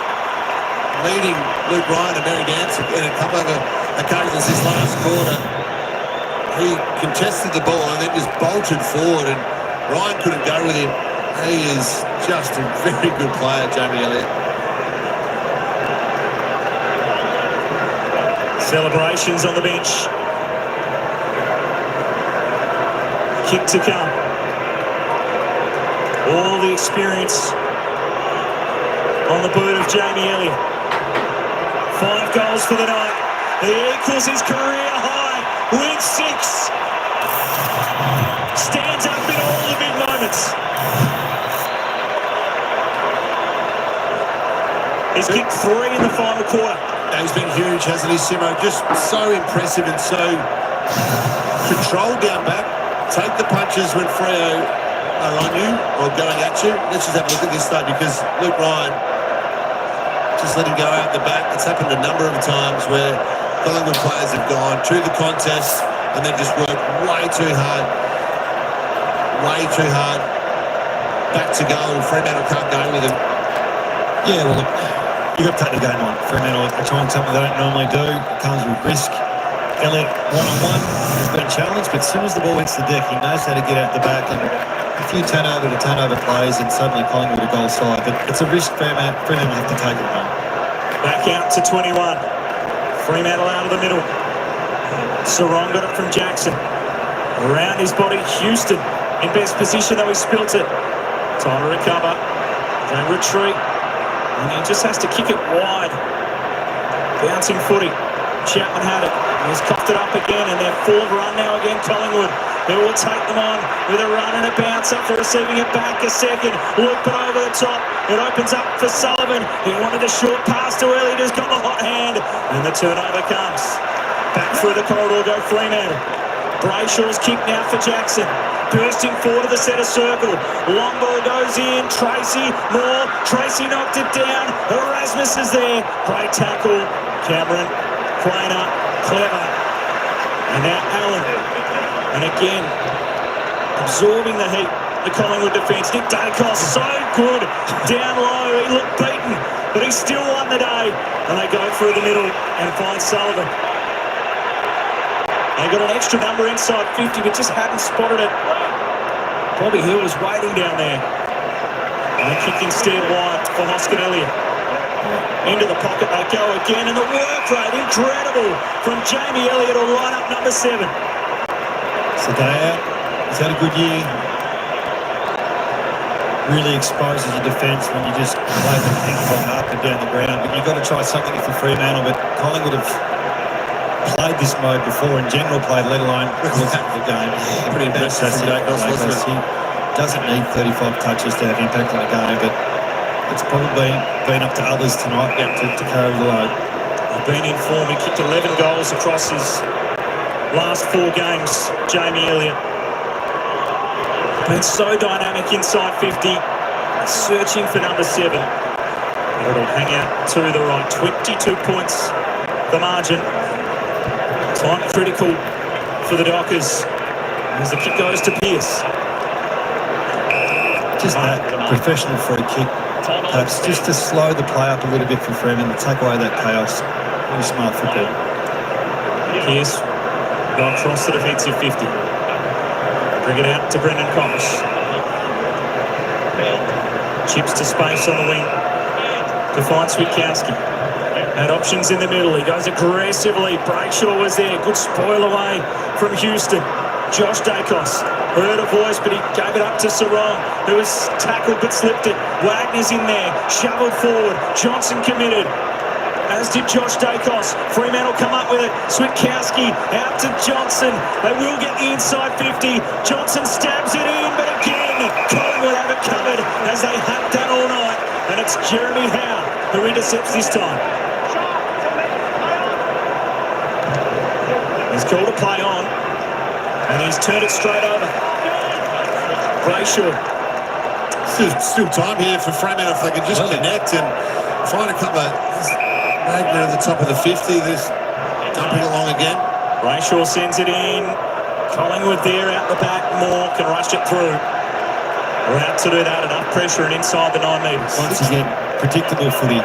You know, doing the right things at the right time. The leaders. And they'll review these types of plays, Collingwood. Just what to do under pressure is something you've got to train, but you've got to execute on game day. You're doing it again tonight. Long ball out. Mason Cox is there. Jackson knocked it down. Johnson. Clark off the inside of the boot. Found it to Amos. It was unconventional but effective. 61 inside 50s. They finally get a mark inside 50 for the shake. So, I mean, you're right, Collingwood have just been outstanding the way they've defended all night. But Fremantle played into their hands. They just haven't been able to execute inside forward 50. But here's an opportunity. Seconds tick down. Amos's kick is offline.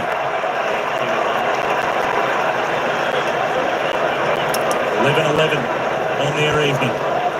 Yeah, the opposite side, 34 inside 50s for 15 goals, 7. They've just been elite defensively, which we knew coming into this game. Number 1 rated team defensively, the Pies, but so efficient in their forward line. Ball knocked away and seen out of play.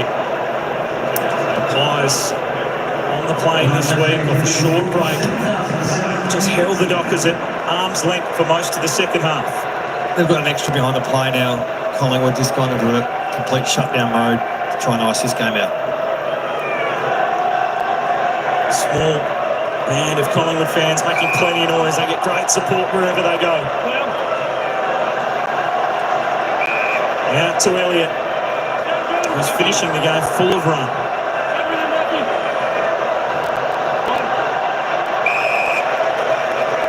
Mark paid to long, and the Pies happy to take their time.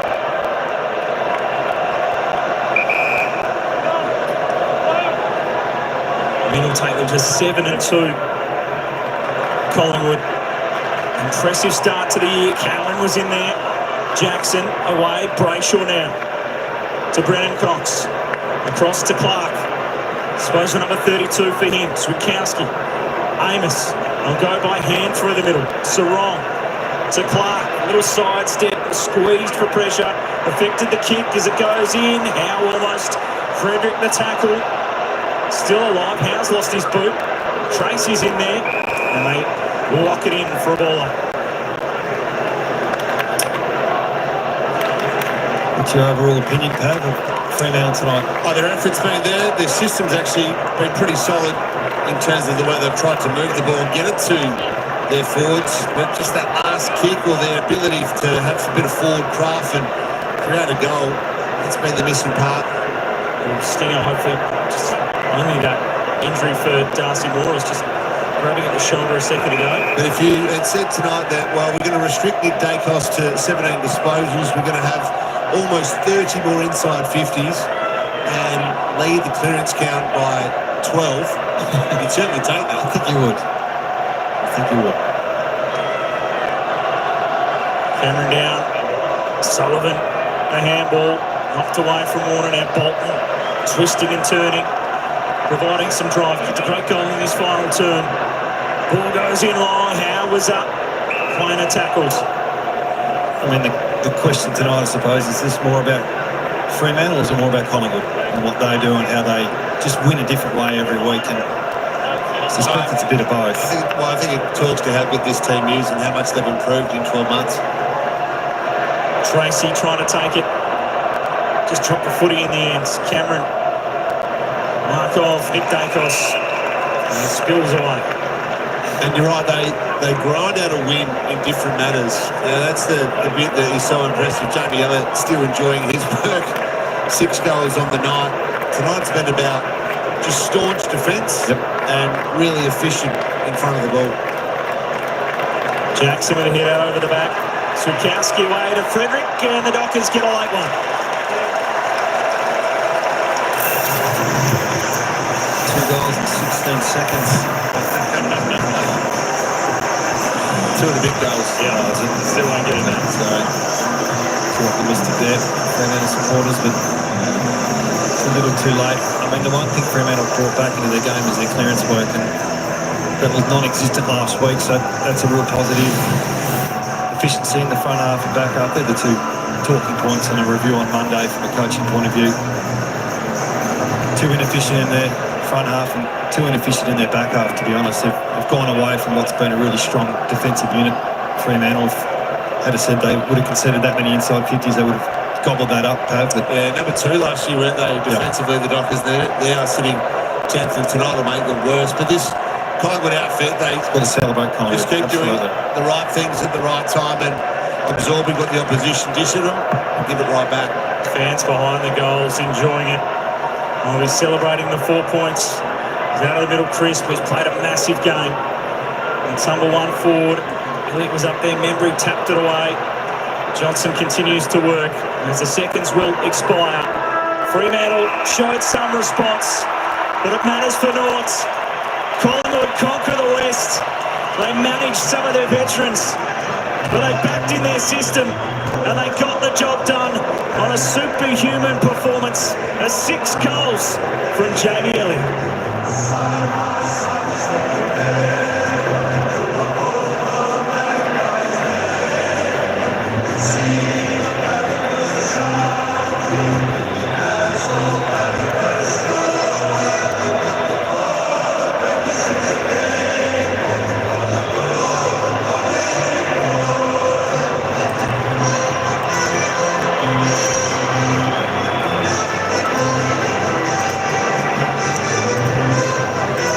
Massive win for the Magpies. Short break, the first team to win off a 5-day break this season. They head across to the west and they take down the Dockers by 14 points. Craig McRae very happy with the work of his side. They now move to 7-2 and sit right near the top. They do. He's probably coach of the year so far up there with Bevo. And the way they've done it this year, it's just different modes within a game, and it's a good lesson to learn about playing the one predictable way versus finding multiple ways against different types of oppositions with different types of strengths. And take a lot from Collingwood tonight. You know, they've rested players, they'll get back next week. 5-day break, Western Australian travel is the hardest thing in football, I would have thought. And to do that with some limited players and limited supplies, credit to Collingwood. It talks to their system, talks to their belief, and it talks to their process, doesn't it? Just how elite they must be within those four walls to recover well, handle the travel, handle key players going out, next man up type of mentality.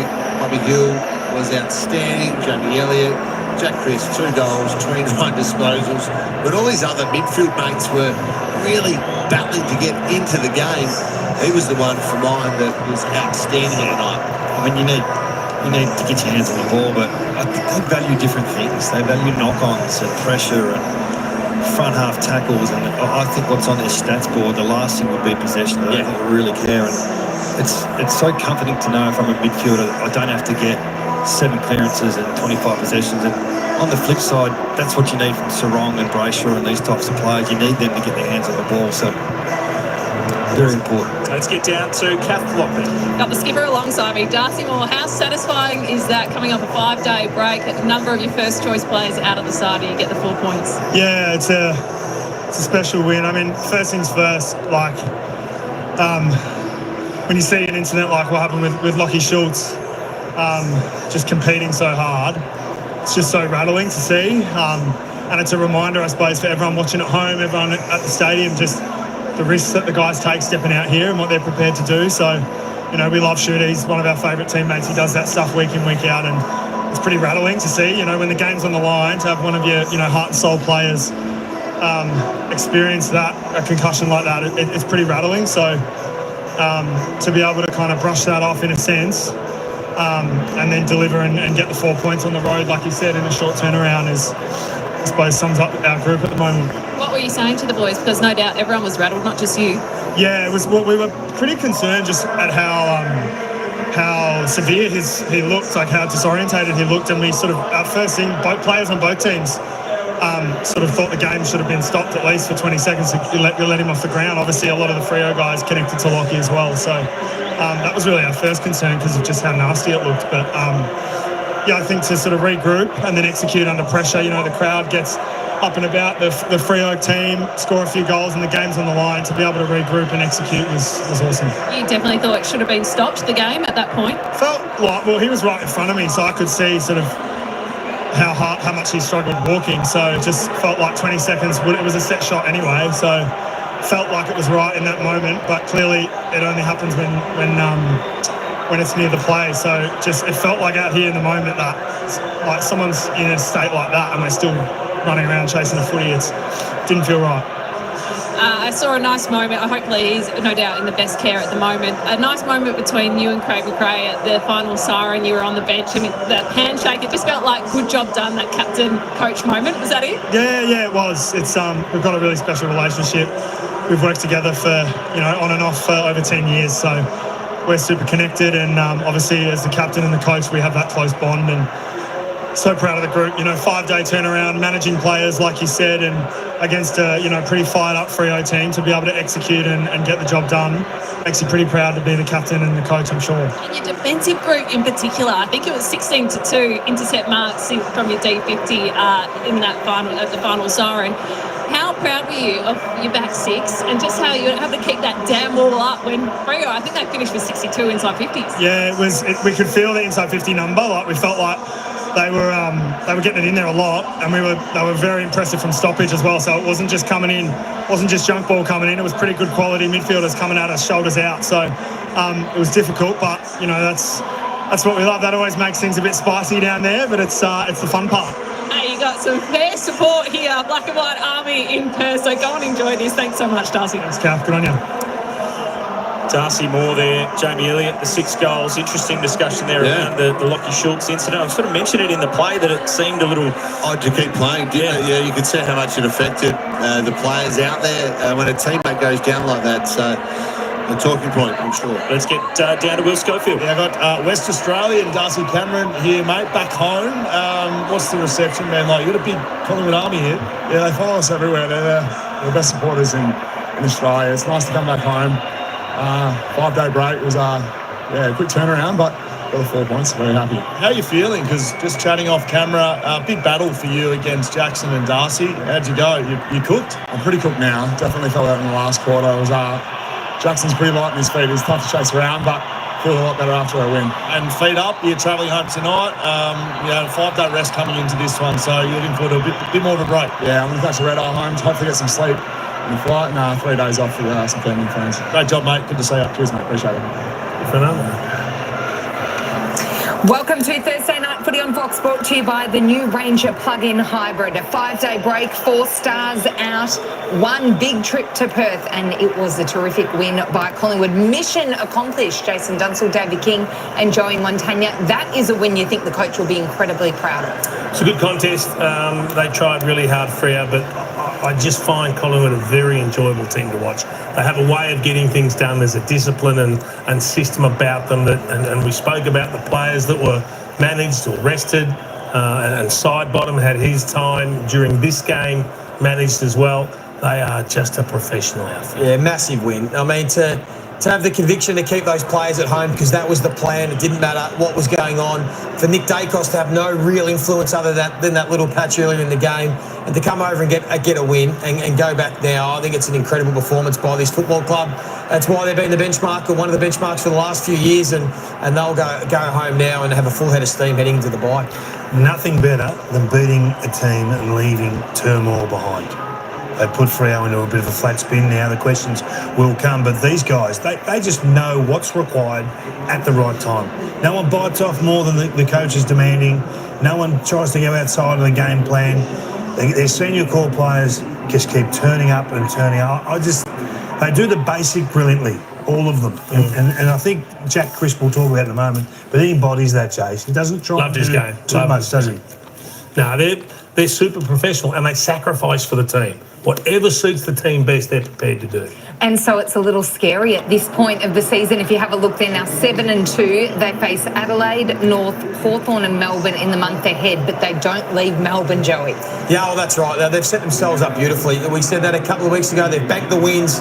They now do have the luxury to manage their senior players, keep them fresh, give some opportunities to others, but they're absolutely right and well and truly where they want to be in this season. As we said, for what they were able to do today, I mean, their defence held up incredibly well under the avalanche of pressure they were under, then the quality of their small forwards, and we'll touch on them soon, and the mids just had to plug away. We are missing a few of their troops, Pendlebury to go, Nick Dacos, as we said, but just to battle away, make sure their effort and intent was there, and it was just a terrific team performance. And we mention it when it's bad, but there's something to be said about accuracy in front of goal. Yeah. 15 goals, 7. That is the way to convert. That was brilliant. And that was the difference in the end. Just the execution of the skills when they had opportunities to score. The role players in the forward half, I mean, McCreary and Schultz, their pressure's unbelievable.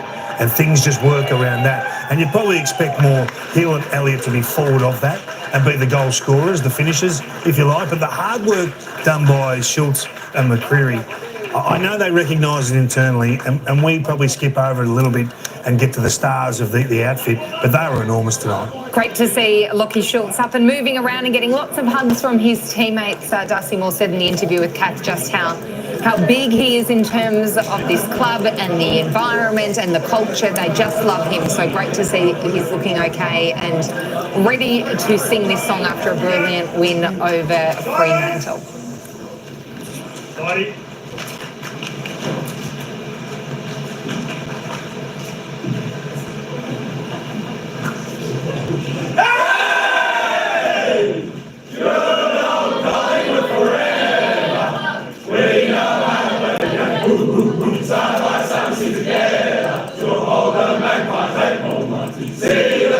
Shouting, as all Americans should.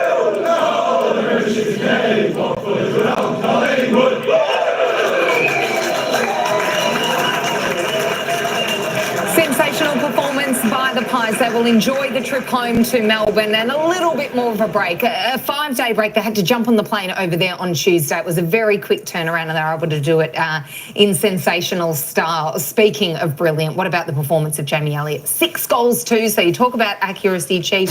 He was accurate. He just played a really smart game. He kicked 3 in the last. He kicked the first 2 goals that he kicked were huge from 50 out. He just kicked off. It's funny, Joe and I looked at each other when he was lining up for 5 and go, 5? I thought he had 3. And all of a sudden he's got a handful.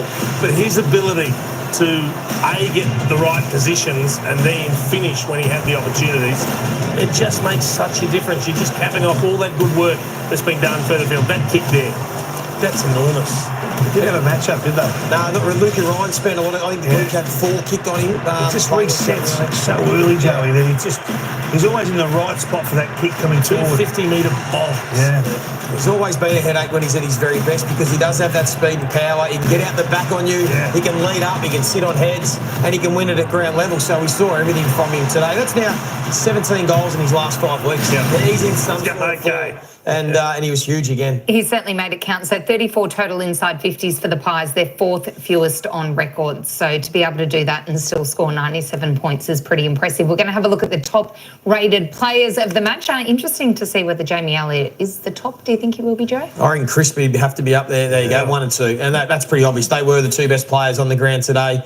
So it's great. The ratings back that up. But this is what I like. Yeah, the smalls. Yeah, the small forwards. And you're going to go deep in September and win preliminary finals and grand finals. It's going to be done at ground level, Jace. And they've got a posse of them down there that we don't really talk about enough. I don't recognise. Like Bobby Hill wins the medal a couple of years ago, and we all say, "Oh, Bobby Hill," but outside of that, I'm not sure we talk about these guys as the one of the top 3 or 4 small forward brigades. Quality smalls out there. And that was the separating factor today. We'll talk about Fremantle, their forward line later on, but the quality in what their smalls were able to deliver was a massive difference. They play as a unit, don't they? But I was really impressed with Chris' game because let's not forget the emotion of last week. And, the breaking the record and then having that set shot that he didn't convert after the You'd forgive him for being a little flat today. Correct. Think about resting him. Was he in the conversation? Well, I don't know. But my goodness, 29 touches, kicked a couple of goals. But it's also the defensive run and the defensive work that he does that is so impressive with this bloke. 718 metres gained. That's extraordinary stuff. 29 and 2, 7 clearances. And as you said, Kingy, before, without Dacos really standing up, without Scott Pendlebury and his experience and his skill, he led the way. Yeah, he just makes the right decision at the right time. When to kick, when to handball. And he's got that awkward gait, but gee, it's effective, isn't it? Yeah, the running power. Yeah. He's still got it. And that is the key as these guys get it. They still have that running power like we've seen with sideline. If you look at that, I mean, the power to rip the footy away and have that 2 or 3 step acceleration and finish. I mean, he was huge. No rest for him anytime. No, I don't think so. I don't think it works. Still, Sidebottom was subbed out. It will be interesting to see whether perhaps he has some time. He had managed minutes last week, so they have admitted they're looking at it over a couple of months period and trying to make sure they get the most out of these ageing lists. Yeah, that's right. Yeah, they've got a pretty good, healthy list, really, so they can manage it and pick the right guys to play. 47% ground time. Oh, that's sticking to your plan, isn't it? When play half the game, he was rested last week through the 3rd quarter when I think they thought they had the game half tucked away. So look, it's one thing to set a plan, it's another thing to stick to it under genuine pressure, and Craig McRae stuck to the task. So can you rest him within the game? Is that too dangerous rather than give them a week off? Well, we're seeing it, aren't we? Yeah. Geelong did it a few years ago. They managed their list perfectly. They're an older list. They're an experienced list. You've got to take the risk, I think, to go down this path, to have them fit and available for September. I think they'll keep using the sub in that role, either to start some of the older players as sub or take them off if the game's in the keeping. Bobby Hill, 3 goals tonight. Loved his game, Joey. Yeah, it just flows on with what we're talking about, the quality of the small forwards, but they ran the Fremantle defenders a merry dance, and this was a number of times in this game. So 8 of the 14 marks inside 50 from Elliot and Bobby Hill, and what they were able to do, and I wonder how much they learned from St Kilda last week to be able to get the Fremantle defenders up the field and then beat them back. So you can see there Chapman just got caught in no man's land. Like he switches off and goes to where the ball is when he wasn't going to influence. And as soon as they sniff anything where they catch their opponents out, we saw Jamie Elliott do it as well. They just sprint out the back. They know that the team's going to move the ball quick, and they get a lot of those good looks. So that's why they were so efficient. 22 scoring shots from only 34 entries. It was a phenomenal effort. Chase, what is the key to that efficiency? I don't know, because it's funny. They have been an inaccurate team as a general rule this year. I think they're rated in the bottom 4 for accuracy. But when they turn it on, and this is the scary thing about Collingwood, when you're a good team and you're finding ways to win, but you haven't been kicking accurately, all of a sudden you kick accurately, well, you're going to be virtually impossible to beat. Let's have a look at the difference in efficiency between the two sides, because it was quite stark this evening and really was the gap in the game, Kingy. Yeah, Fremantle did a lot right. We're talking them down like they weren't in the game. They were terrific in many facets, but they just didn't finish their work. The amount of times they kicked the ball back to Collingwood defenders, or not, to the disadvantage of their forwards. So they're basic errors, but they're fundamentals, Jason, that as soon as you stray from, you lose games. It was a combination of things. So they made some poor decisions, some poor skill execution, and pressure on the kicker coming forward. And that's where Collingwood is so good. Whereas when Collingwood went forward, it was to an open forward line, normally players running back into space or one-on-one. They just created so many good opportunities. They just had so many players in the same spot, like often kicking to... that's a basic error. But they cut off all the leading lanes, don't they? Look at the Collingwood players. Look at the square. There's 5 pairs there. Like, it's just, you just need some form of separation or different options, different targets. It's like they all just congregate. Yeah, tonight they didn't feel they were on the same page. It hasn't necessarily been a really bad issue for them recently, but tonight it clearly was. They couldn't separate off their forwards. Kicks like this where the midfielders weren't exactly sure where they were going. It was disaster all night going forward. I mean, it wasn't their ball movement from the back half, which has been an issue, but certainly going inside 50, big problem. Plus 28 inside 50s. You really should be getting a lot closer, if not winning, with those kind of numbers. We're going to head inside the rooms now. Bobby Hill's been good enough to join us on Fox Footier. Bobby, how satisfied are you with that win, given the break? It was only 5 days, given the travel and the guys you had to rest. There were a lot of things against you guys. You came out and performed so superbly. Yeah, no, it was obviously a great win, obviously off a 5-day break, and definitely felt that in the first 5 minutes. But no, it was good to get the boys to get their chance and come into the game, and probably, the rest of those leaders, and I think Brody Marchek, where our Smalls get into the game and have kick some goals. Bobby, congratulations. It was a special win. We were just talking about the lack of ball that got in Collingwood's forward line. You could have been forgiven for thinking, hey, we're not getting much pill down here. But you guys were so good at turning everything into a score. Yeah, I know. Obviously, their back line's obviously pretty tall, and our game plan was just to get in Scrappy and let our Smalls do the work. And obviously credit to them. They did a pretty good job stopping us at times. But especially our back line to get it down in the midfield and to get us forwards the ball and let us do our work. So what was the plan, Bobby, to get in behind them, take them up the field, tease them up and then charge back? It looked like if just those surge kicks that got over the back caused the Freo back six all sorts of problems. Yeah, obviously just to get up the ground. I don't want to say too much, but get up the ground and use our speed on the way back. We knew we had the speed, and it was good to get on the couple, and just the way we obviously it was fun to get the win, and just enjoy, and just the front row seats of Jamie Elliott's throw. Jamie Elliot was brilliant, and well done to you, Bobby, as well. But what about through that second quarter when Nick Dacos just decided to drift down? It looked like he took the goal square, telling everyone else to get out. What were the conversations with the other forwards? Obviously, he was a bit sore, but how did all that unfold? Mate, we didn't even know he even come down there. So, no, I'm kidding. I think he had a little bit of a knock, I'm not too sure. But, he's an unbelievable player. We put him down there and, just to let him do his work and one-on-one craft. And, he did an unbelievable job. And I think he owes me a couple with the one I kicked it in. So, we'll get on to him for that. So, Bobby, you mentioned you could feel it early in the game. So it's a 5-day break. You've got to fly interstate. Tell us how little you guys actually trained and how little how much you just had to look after recovering from last week to actually get to the post and what toll it took on your body. Yeah, obviously we done a lot of recovery. Obviously less training, less running around, and just having fun in the four walls of the footy club. And it was just obviously on our own back and to do our own recovery and the trust we have from obviously Wadey and obviously the footy club to let us do our things. What about the old blokes, Bobby? Looks like you don't need them in the team anymore. Pendlebury can rest a couple of times through the year, might check. He can have a spell. Yeah, well, rest might check. I think us Smalls can get onto a couple. But obviously that'd be great to come back in next week. And I think obviously it's always good to rest them, and it's always good to get the young boys coming in and have the opportunity. And just those boys that can come in and do the penalty stuff with the leader behind. And just super proud of the group, and especially come over here in Perth. It's always great to come back here and play in front of family, and obviously always good to get the win. Hey, Bobby, we were thrilled to see Lockie Schultz there for the team song. Darcy Moore spoke on ground about how it rattled the players when you see someone get knocked out in such a rough fashion. I mean, it looked pretty bad, but obviously it is great to see him up and about, even though he will no doubt go into concussion protocols. Yeah, it was. Obviously, it's always scary to see players and they go through that stuff. But he's an unbelievable hard player, and we'll put our arms around him. Obviously, he's an unbelievable player, and it's obviously bad luck for him to go through that. But we'll put our arms around him, and he can obviously rest the legs and next man up. Bobby, we loved your game tonight. Congratulations on your own performance and the teams, and rest up, and we'll see you back in Melbourne for a big clash against the Adelaide Crows. Thanks for having me. Have a good night.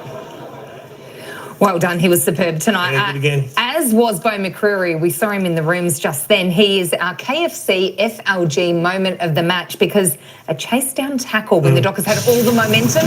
The lead was only 10 points. Things were looking like changing, and then this proved pivotal. Well, you're right. The Dockers were coming, and he does everything right. He doesn't get into his back. He just pulls him down. He turns him onto his side. He protects the head. You couldn't have any queries whatsoever with that technique. That's basically the perfect technique. And it was a massive, just a stalling of Freo's momentum. What's the post-mortem going to be like for the Dockers? Not sure. It's a tough one for them because they did so much right. I mean, you can't have 29 more inside 50s, dominate clearance and contest the ball and be really disappointed with that facet because that's what they focused on, the contest this week. But no doubt they'll be bitterly disappointed with what they did with that ball and how they weren't able to finish their work inside 50. The decision-making, the execution, the forward craft of some of the forward just was not there tonight and just made it, everything was hard work for them. And they've shot themselves in the foot and it's going to heap more pressure on the footy club. What did you make of Matthew Pavlich's comments pre-game? They are a young team, an inexperienced team. We know they've got some stars at both ends and in the middle, but he said they are where he expected them to be. They're a 6th to 10th sort of team. Yeah, it depends on where you rated them in regards to top 4 or lower half of the 8. They are young with the age profile, but they're not really because they just don't have old players in their team, which skews the age profile. No Fife, no Walters, no O'Meara. But they actually do have a lot of guys that have played a lot of footy. So I think they are expecting more of themselves. I think most of us are, and rightly so. But, yeah, they've got some work to do now because they fixed the contest game, Kingy, but they couldn't get the execution right. I think they've got to look at their forward line. Just the targets. I think they need more of... I don't know what the story is with Darcy, with how long he'll be out, but it looks to me like they need a better target out of the square. Like Tracy's brilliant, but often he's up at the wing. I'm just not sure you have that luxury, given those other targets in there. I'll be looking at Cox to go forward and he can mark the ball down there. I'm just not sold on the talls getting the job done. Frederick's out of form. Yeah. Amos is out of form. Amos is really out of form. I worry they kick to the top of the square too much. I think they need to look at leading up and trying to find different avenues to goal because it's so predictable sometimes with what they are trying to do. And then they all I'm not saying kick to the top of the square. I'm just saying they just don't look like they have a variety of options and they don't have players that really know the timing, Jace. This is probably more your field than ours, but there's no real timing to their lead. Well, but that's also a little bit to do with how slow they were early and they chipped it and they second-guessed going forward, which can put the forward out of position when he's not quite sure what the players further afield are going to do, when the ball's actually going to come forward. And that's a little bit about, are we committed to how we want to move the footy or are we making it up as we go? Sometimes, isn't it? Sometimes they go quick, sometimes they don't. It makes it, I presume, as a natural forward to instinctively know what to do on the end of it. Because the ball use wasn't sharp tonight, was it, Kingy? And what about their handball game? Oh, look, when you dominate a clearance like this, they've won the clearances 43 to 30, 20 to 80 down the middle, and they just miss basic handballs that put them under enormous pressure. All of a sudden, you've got possession of the ball to complete the deal from inside to out. Like, this was big. They were coming hard here. This was in the middle, and then it just goes to ground. Like one of your best players. And you think, well, it's just a little bit clunky. Yeah. They just had an off night with their field kicking and their handballing. They work so hard for little reward. Well, a lot for Justin Longmuir to think about in the weeks ahead as they try to rescue this season. We're going to head into the newsroom now with John Ralph. Ralphie, Sean Darcy looked really despondent on the sidelines after he injured himself. What's he looking at? Yes, that latest left knee injury is a crushing blow. We understand his contract situation, 2030 he's contracted to. We understand he's on a heck of a lot of money, but from a personal toll, it must be so significant. Now, just worth going through the history. He's had a pair of surgeries on that left knee, the left knee to both sides at the start and end of 2024. He just can't get any stability in it. He can't get any structural certainty in it. And so he's going to be on managed minutes for the rest of his career. The club, you'd think now, potentially might have to have an arthroscope just to see what the problem is there. He's also had a couple of those ankle injuries. Talked about skinny Sean, but he's had to drop weight just to try and change things up and still can't get through it. So 32 games since the start of 2023. Again, they'll try and back him off, but they might need to go in and examine that knee again. So, yeah, just a really shattering blow for a player who's trying his best there. Lockie Schultz was concussed in that hit with Jordan Clark, and all of us, of course, realised it was a fair hit, a football hit. It's his second concussion in a year. Clashed heads with Tom Stewart in July last year, and he's also got a 2021 concussion. So, look, a lot of discussion there. We heard it from the Collingwood captain, Darcy Moore, talked about that game being stopped. So it was about 10 seconds from the ball, from him being hit, the ball spilled around, it went forward there, and Jamie Elliot took a mark. So the AFL umpires have total discretion over that one. And so, as Laura Kane said last week when commenting on the Harrison Jones injury, of course, he dislocated his ankle. The stretcher came out to him and the game continued. It is up to the umpires, and as Laura said, it's all about safety, it's all about making conservative calls. He was still coming off the ground there when that goal was kicked, and so you'd think that, you know, if they had their druthers, they would have stopped that play. So, yeah, a 9-day break. Jordan De Go with his Achilles will play next week, according to Collingwood's football boss in Charlie Gardner, rather, and Braden Maynard, that scan there with his plantar fascia, he will play as well. So all of their stars back, and even Tom Mitchell, half a game in the VFL on Saturday, coming off his long-term ankle issue. So, yeah, bad news for Lockie Schultz. The Pies are absolutely flying. We send Lockie our very best in that game against the Crows next week at the MCG. It should be a classic. Well, we're going to hear from the coaches in the post-match media conference after the break, but most importantly, the Chief is here for his trivia. It is the highlight of every Thursday night footy, and tonight he's got a full one. You're watching... All right, folks, there we go. What a game. Of course, the Pies getting up tonight in a thriller, 15-7-97, defeating the Dockers 12-11-83. Of course, inaccuracy. Well, both teams were a little bit inaccurate, of course, but what a cracking game.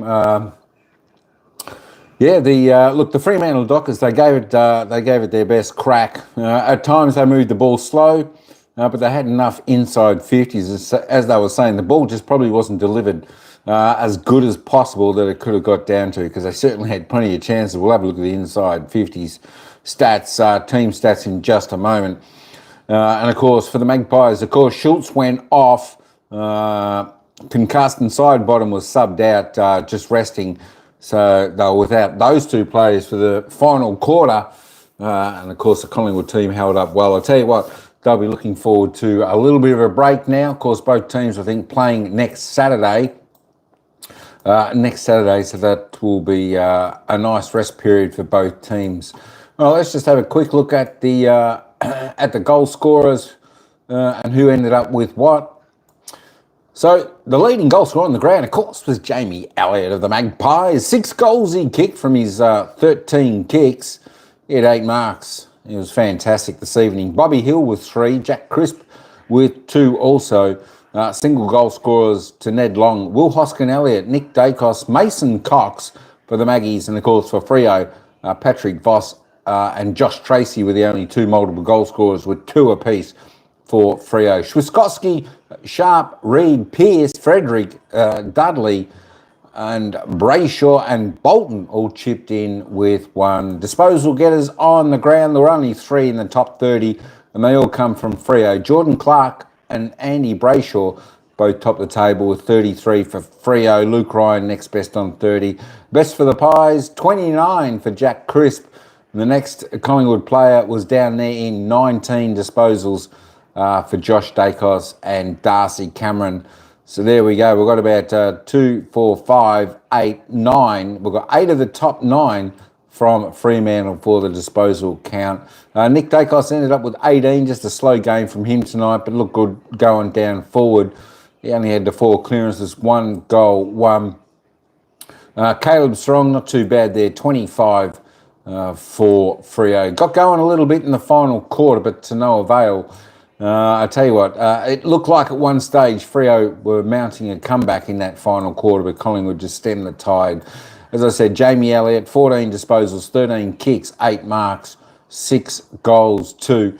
Great effort from him. Alex Pearce for Freo ended up with 13. A great effort also from McCreary for Collingwood on 13. And we'll just keep on rolling down there. As you can see, Lockie Schultz ended up with 10. Darcy Moore with 9. Still side bottom rest of the final quarter. He only had 7 for this evening, so a little bit slow. Let's just have a quick look at the team stats. And of course, the team stats, you're going to see Fremantle in front of most of these.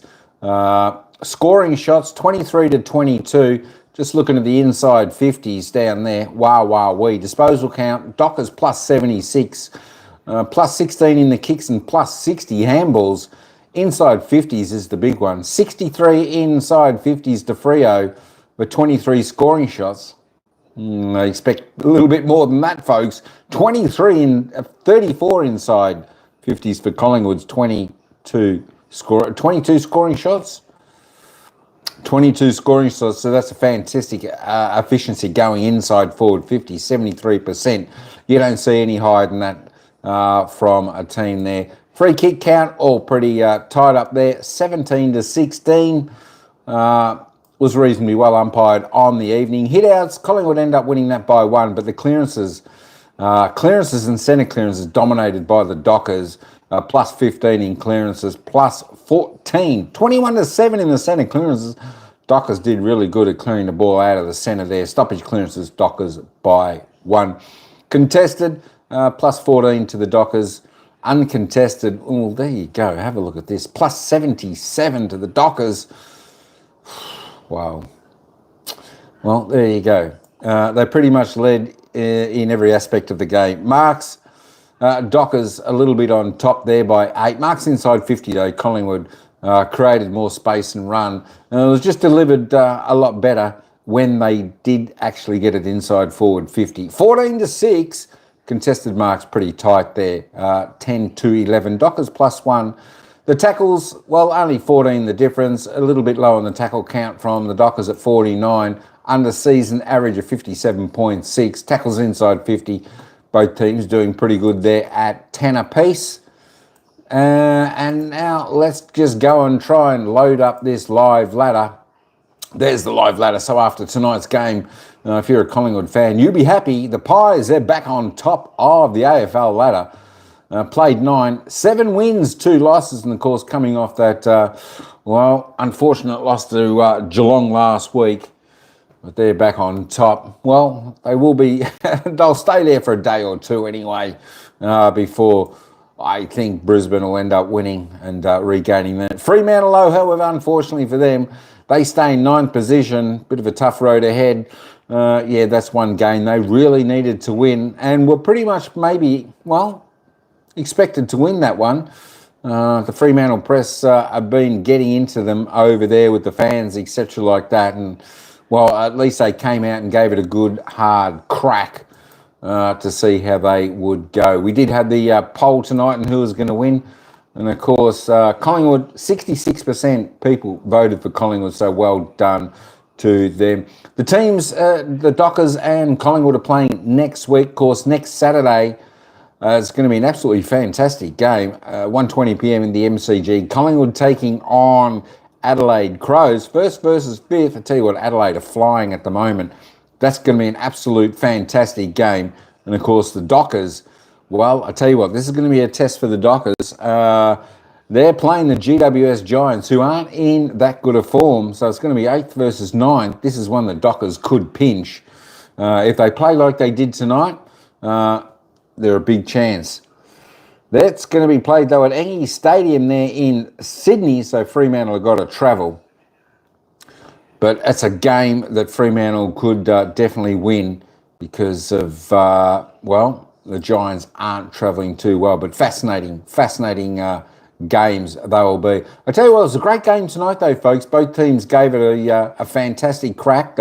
No teams gave up or surrendered to the other team. They both did their best. Just the delivery of the ball is what possibly hurt Fremantle. As I said, that big domination of inside 50s. Well, most teams that have that many more inside 50s than the other and dominate the clearances, you would definitely think would end up winning the game, but not so. Don't forget, folks, we got more games coming up this week, and I won't be able to cover any tomorrow, but Sunday I should be back on for some big games. Don't forget, if you want to listen in to the footy, actually I will be. Oh, no, I won't be. Tomorrow I won't be here, and of course that's St Kilda and Carlton at the MCG. But Saturday and Sunday, hopefully I'll be here. Of course, Saturday we've got Melbourne taking on Hawthorn at 1:20 p.m. at the MCG. Should be a cracking game. Following that, of course, Essendon taking on Sydney there at Marvel Stadium. And this is going to be a huge game. Gold Coast taking on the Western Bulldogs. That's going to be an absolute ripper. And of course, I've got the derby over there in Adelaide. Port Adelaide taking on Adelaide Crows. That's Saturday at 8:10 p.m. I'm not sure which game I'll do there. Will it be the Gold Coast Suns versus the Bulldogs or Port Adelaide taking on Adelaide? Wowee, I don't know, folks. I just don't know. Then on Sunday, we've got 3 more games to round out round 9. We've got Richmond taking on the West Coast Eagles. That'll be an interesting match. And then, of course, we've got a fantastic clash coming up at GMHBA Stadium.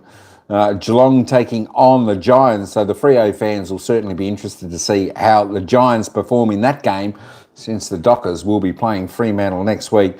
And of course, the last game of the round, we expect Brisbane to have a big win over North Melbourne. Of course, it should be a big win. Let's just say that, and Brisbane will probably end up back on top of the ladder, but that's okay. That is okay. But it should be, hey, folks, tune in tomorrow night, because I'm tipping tomorrow night. It's going to be an absolute cracking game. St Kilda Carlton at the MCG, 7:40 p.m. Melbourne time. I think I'll be tipping St Kilda in that game.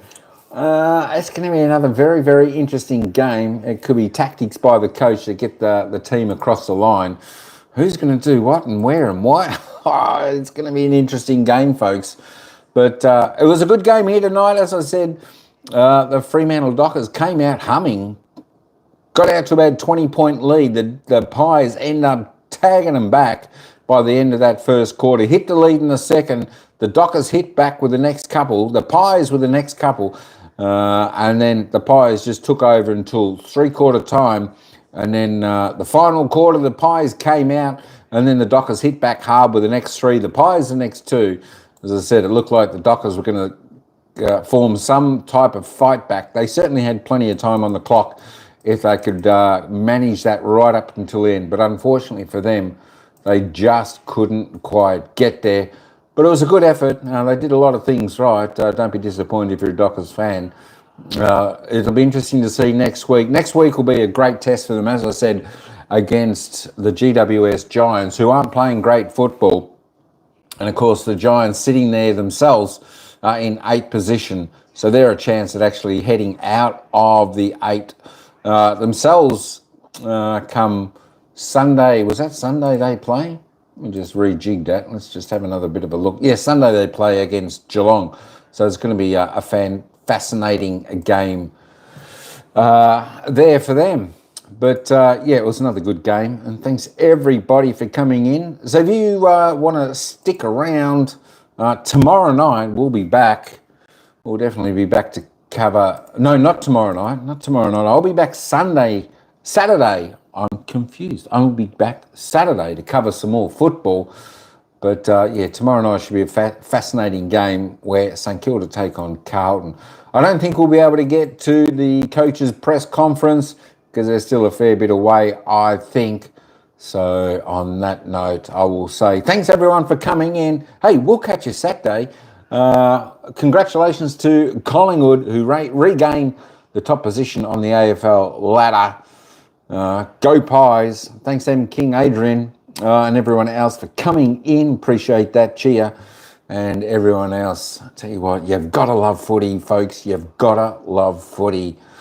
All right, hang on, let me just check. No, the ad break's still on. They're not going to be back. We're going to run out of time. All right, folks, that's all I've got for this one around. Don't forget, if you want to listen to more football action, I'll be back on Saturday, and I should be back for the opening round. I'm hoping definitely for the Melbourne Hawthorn game, 1:20 p.m.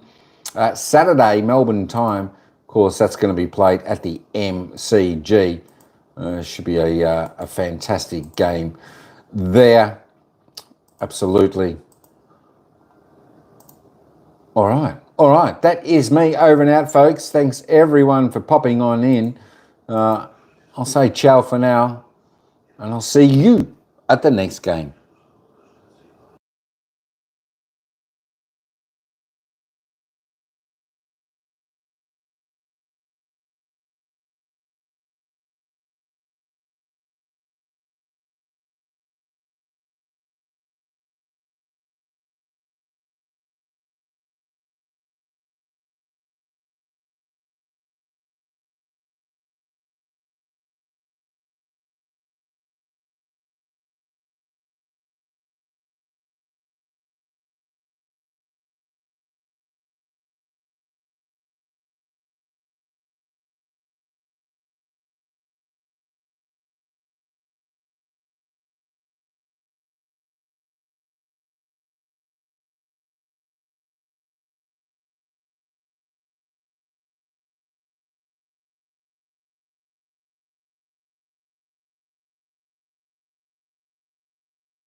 Actually, before we go, folks, I think we've just caught up with the Craig McRae, the Collingwood coach, for his press conference. We'll take you there before we end.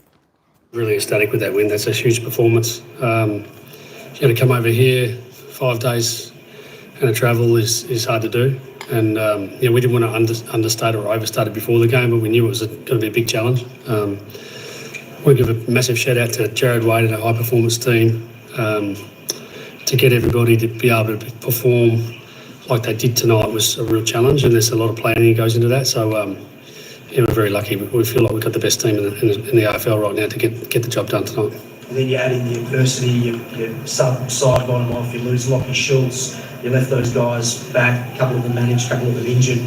It's quite a lot to unpack throughout a few days. Yeah, it is. And, moments in time, still sort of somewhat fresh, low game time. We're going, we'll get some speed in. Old Leg Markov's got an electrifying speed and fitness, and we could get him in the game, and it just seemed obvious. And then within a minute, you can't always get it right. But, fingers crossed Lockie's okay. He's an important part of what we do. We had a great night tonight.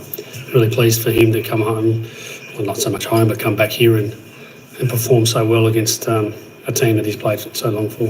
He was so brave all night, and just when he did come off, Darcy Moore, your skipper, said it would have been good if they'd stopped the game. Are you on the same page with that? Can you talk us through the moments as that was happening? Yeah, we're all sort of just worried about his welfare, and we called for the stretcher. And the doctor kept Lockie okay, and he sort of jumped to his feet because it's just the way he goes, isn't it? He gets knocked down, he gets up at every contest. And so we did what we could, but ideally you could stop the game.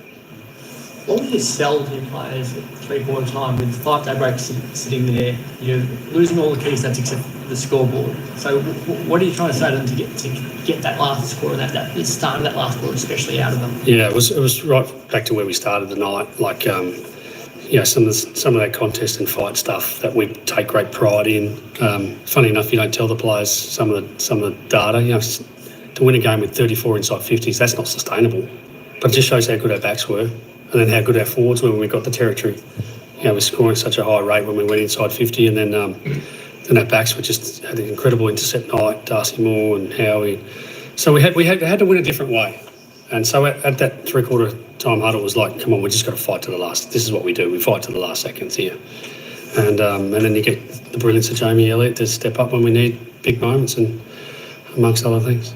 when you've left a lot of the senior guys at home, to have him be able to be that leader when it really mattered, how important is that for you? Yeah, it's super critical. Like, he's having a great year, Jamie. Like, he's kicked 5 goals a few weeks ago and Anzac Day, but he's now in the leadership group, and just seeing a young man as happy as I've ever seen him. And I remember when he first got drafted, and I was lucky enough to be his development coach at the time, and to see a man now that's just really happy, and then the happiness is expressing itself in his footy, and he's just handling the big moments, as he always has.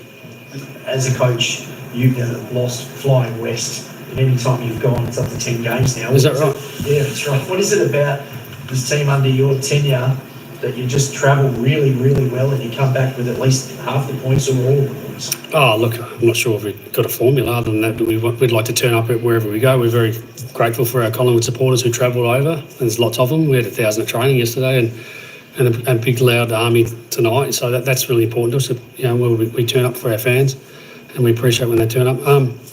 I suppose consistency. We want to play a certain model. Tonight we didn't get the game, and credit to Freo.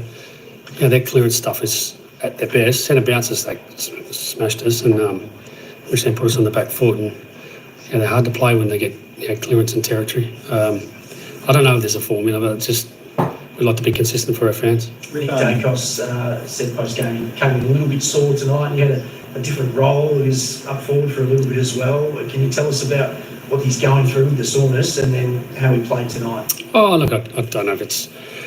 I think most players come into the game, 5 days after the last game, just with a bit of something going on, and that's why, again, with a man down and low rotations, we just take this win with huge excitement, and we want to celebrate it. This is a big win. We want to sit in it, and Nick has this incredible ability to play multiple roles for us. When he's getting tagged, we go, well, how about see if they can go and play deep on him, and he gets 2 shots at goal and looked really dangerous for a period there when we needed it. No, we've got some flexibility in our team, and we're really proud of that. Just further to that, I mean, obviously you have the players left at home, plus Nick, having a bit of soreness there. So to get the win tonight with all of that adversity in the context of the season, what do you think that could do? Oh, it's huge. It's absolutely huge. Like, this is an incredible performance by, again, our medical team and our players, and we're so proud of it. Like, you put on the jumper for Collingwood, it doesn't matter who it is. As Ed Allen comes in and just does a great job for us. Lockie Sullivan, great. Oleg Markov for moments. He's only got a quarter and a bit, and it doesn't matter who puts a jumper on. We want them to play a certain way, and then we're going to go home with the 4 points and with a lot of confidence that this is a big win for us, and we'll sit in it for a bit. And just circling back to the Schultz incident, I mean, it seemed obvious from everyone that there was a big incident there and he needed to be taken care of. What was it like for you as a coach seeing your player down and play still happening? Look, my love and care for Lockie is paramount, and his well-being is paramount, and we want to protect our players, and like to see your players laying on the ground, and you wish you could take that away, and the game unfortunately at times brings that into our game, and I just hope he's okay. I haven't had a chance to speak to him, and I'm looking forward to getting out of here to make sure he's okay. How hard is getting that message through to players? He clearly wanted to come off himself, but you could see the jelly legs, he's fallen over. How hard is it to get that message through to players that sometimes it is better to wait for the stretcher, to wait for that medical help? I have played the game a long time ago and had a few concussions, and you're not conscious. You're subconscious, and Lockie wants to get up, knock down, get up again. That's what my dad used to say to me all the time, get knocked down, get up. Maybe that's in his psyche and shows his courage, but in the ideal world, is exactly what you're saying. We have the ultimate care for our players. This is a part of our game that we'd love to not have. Lots of players in the past have had to live this, and we're making changes to make our players safer and the environment safer for our players. It's been a big few weeks for Jack Crisp. Did he take that missed shot after the siren personally tonight?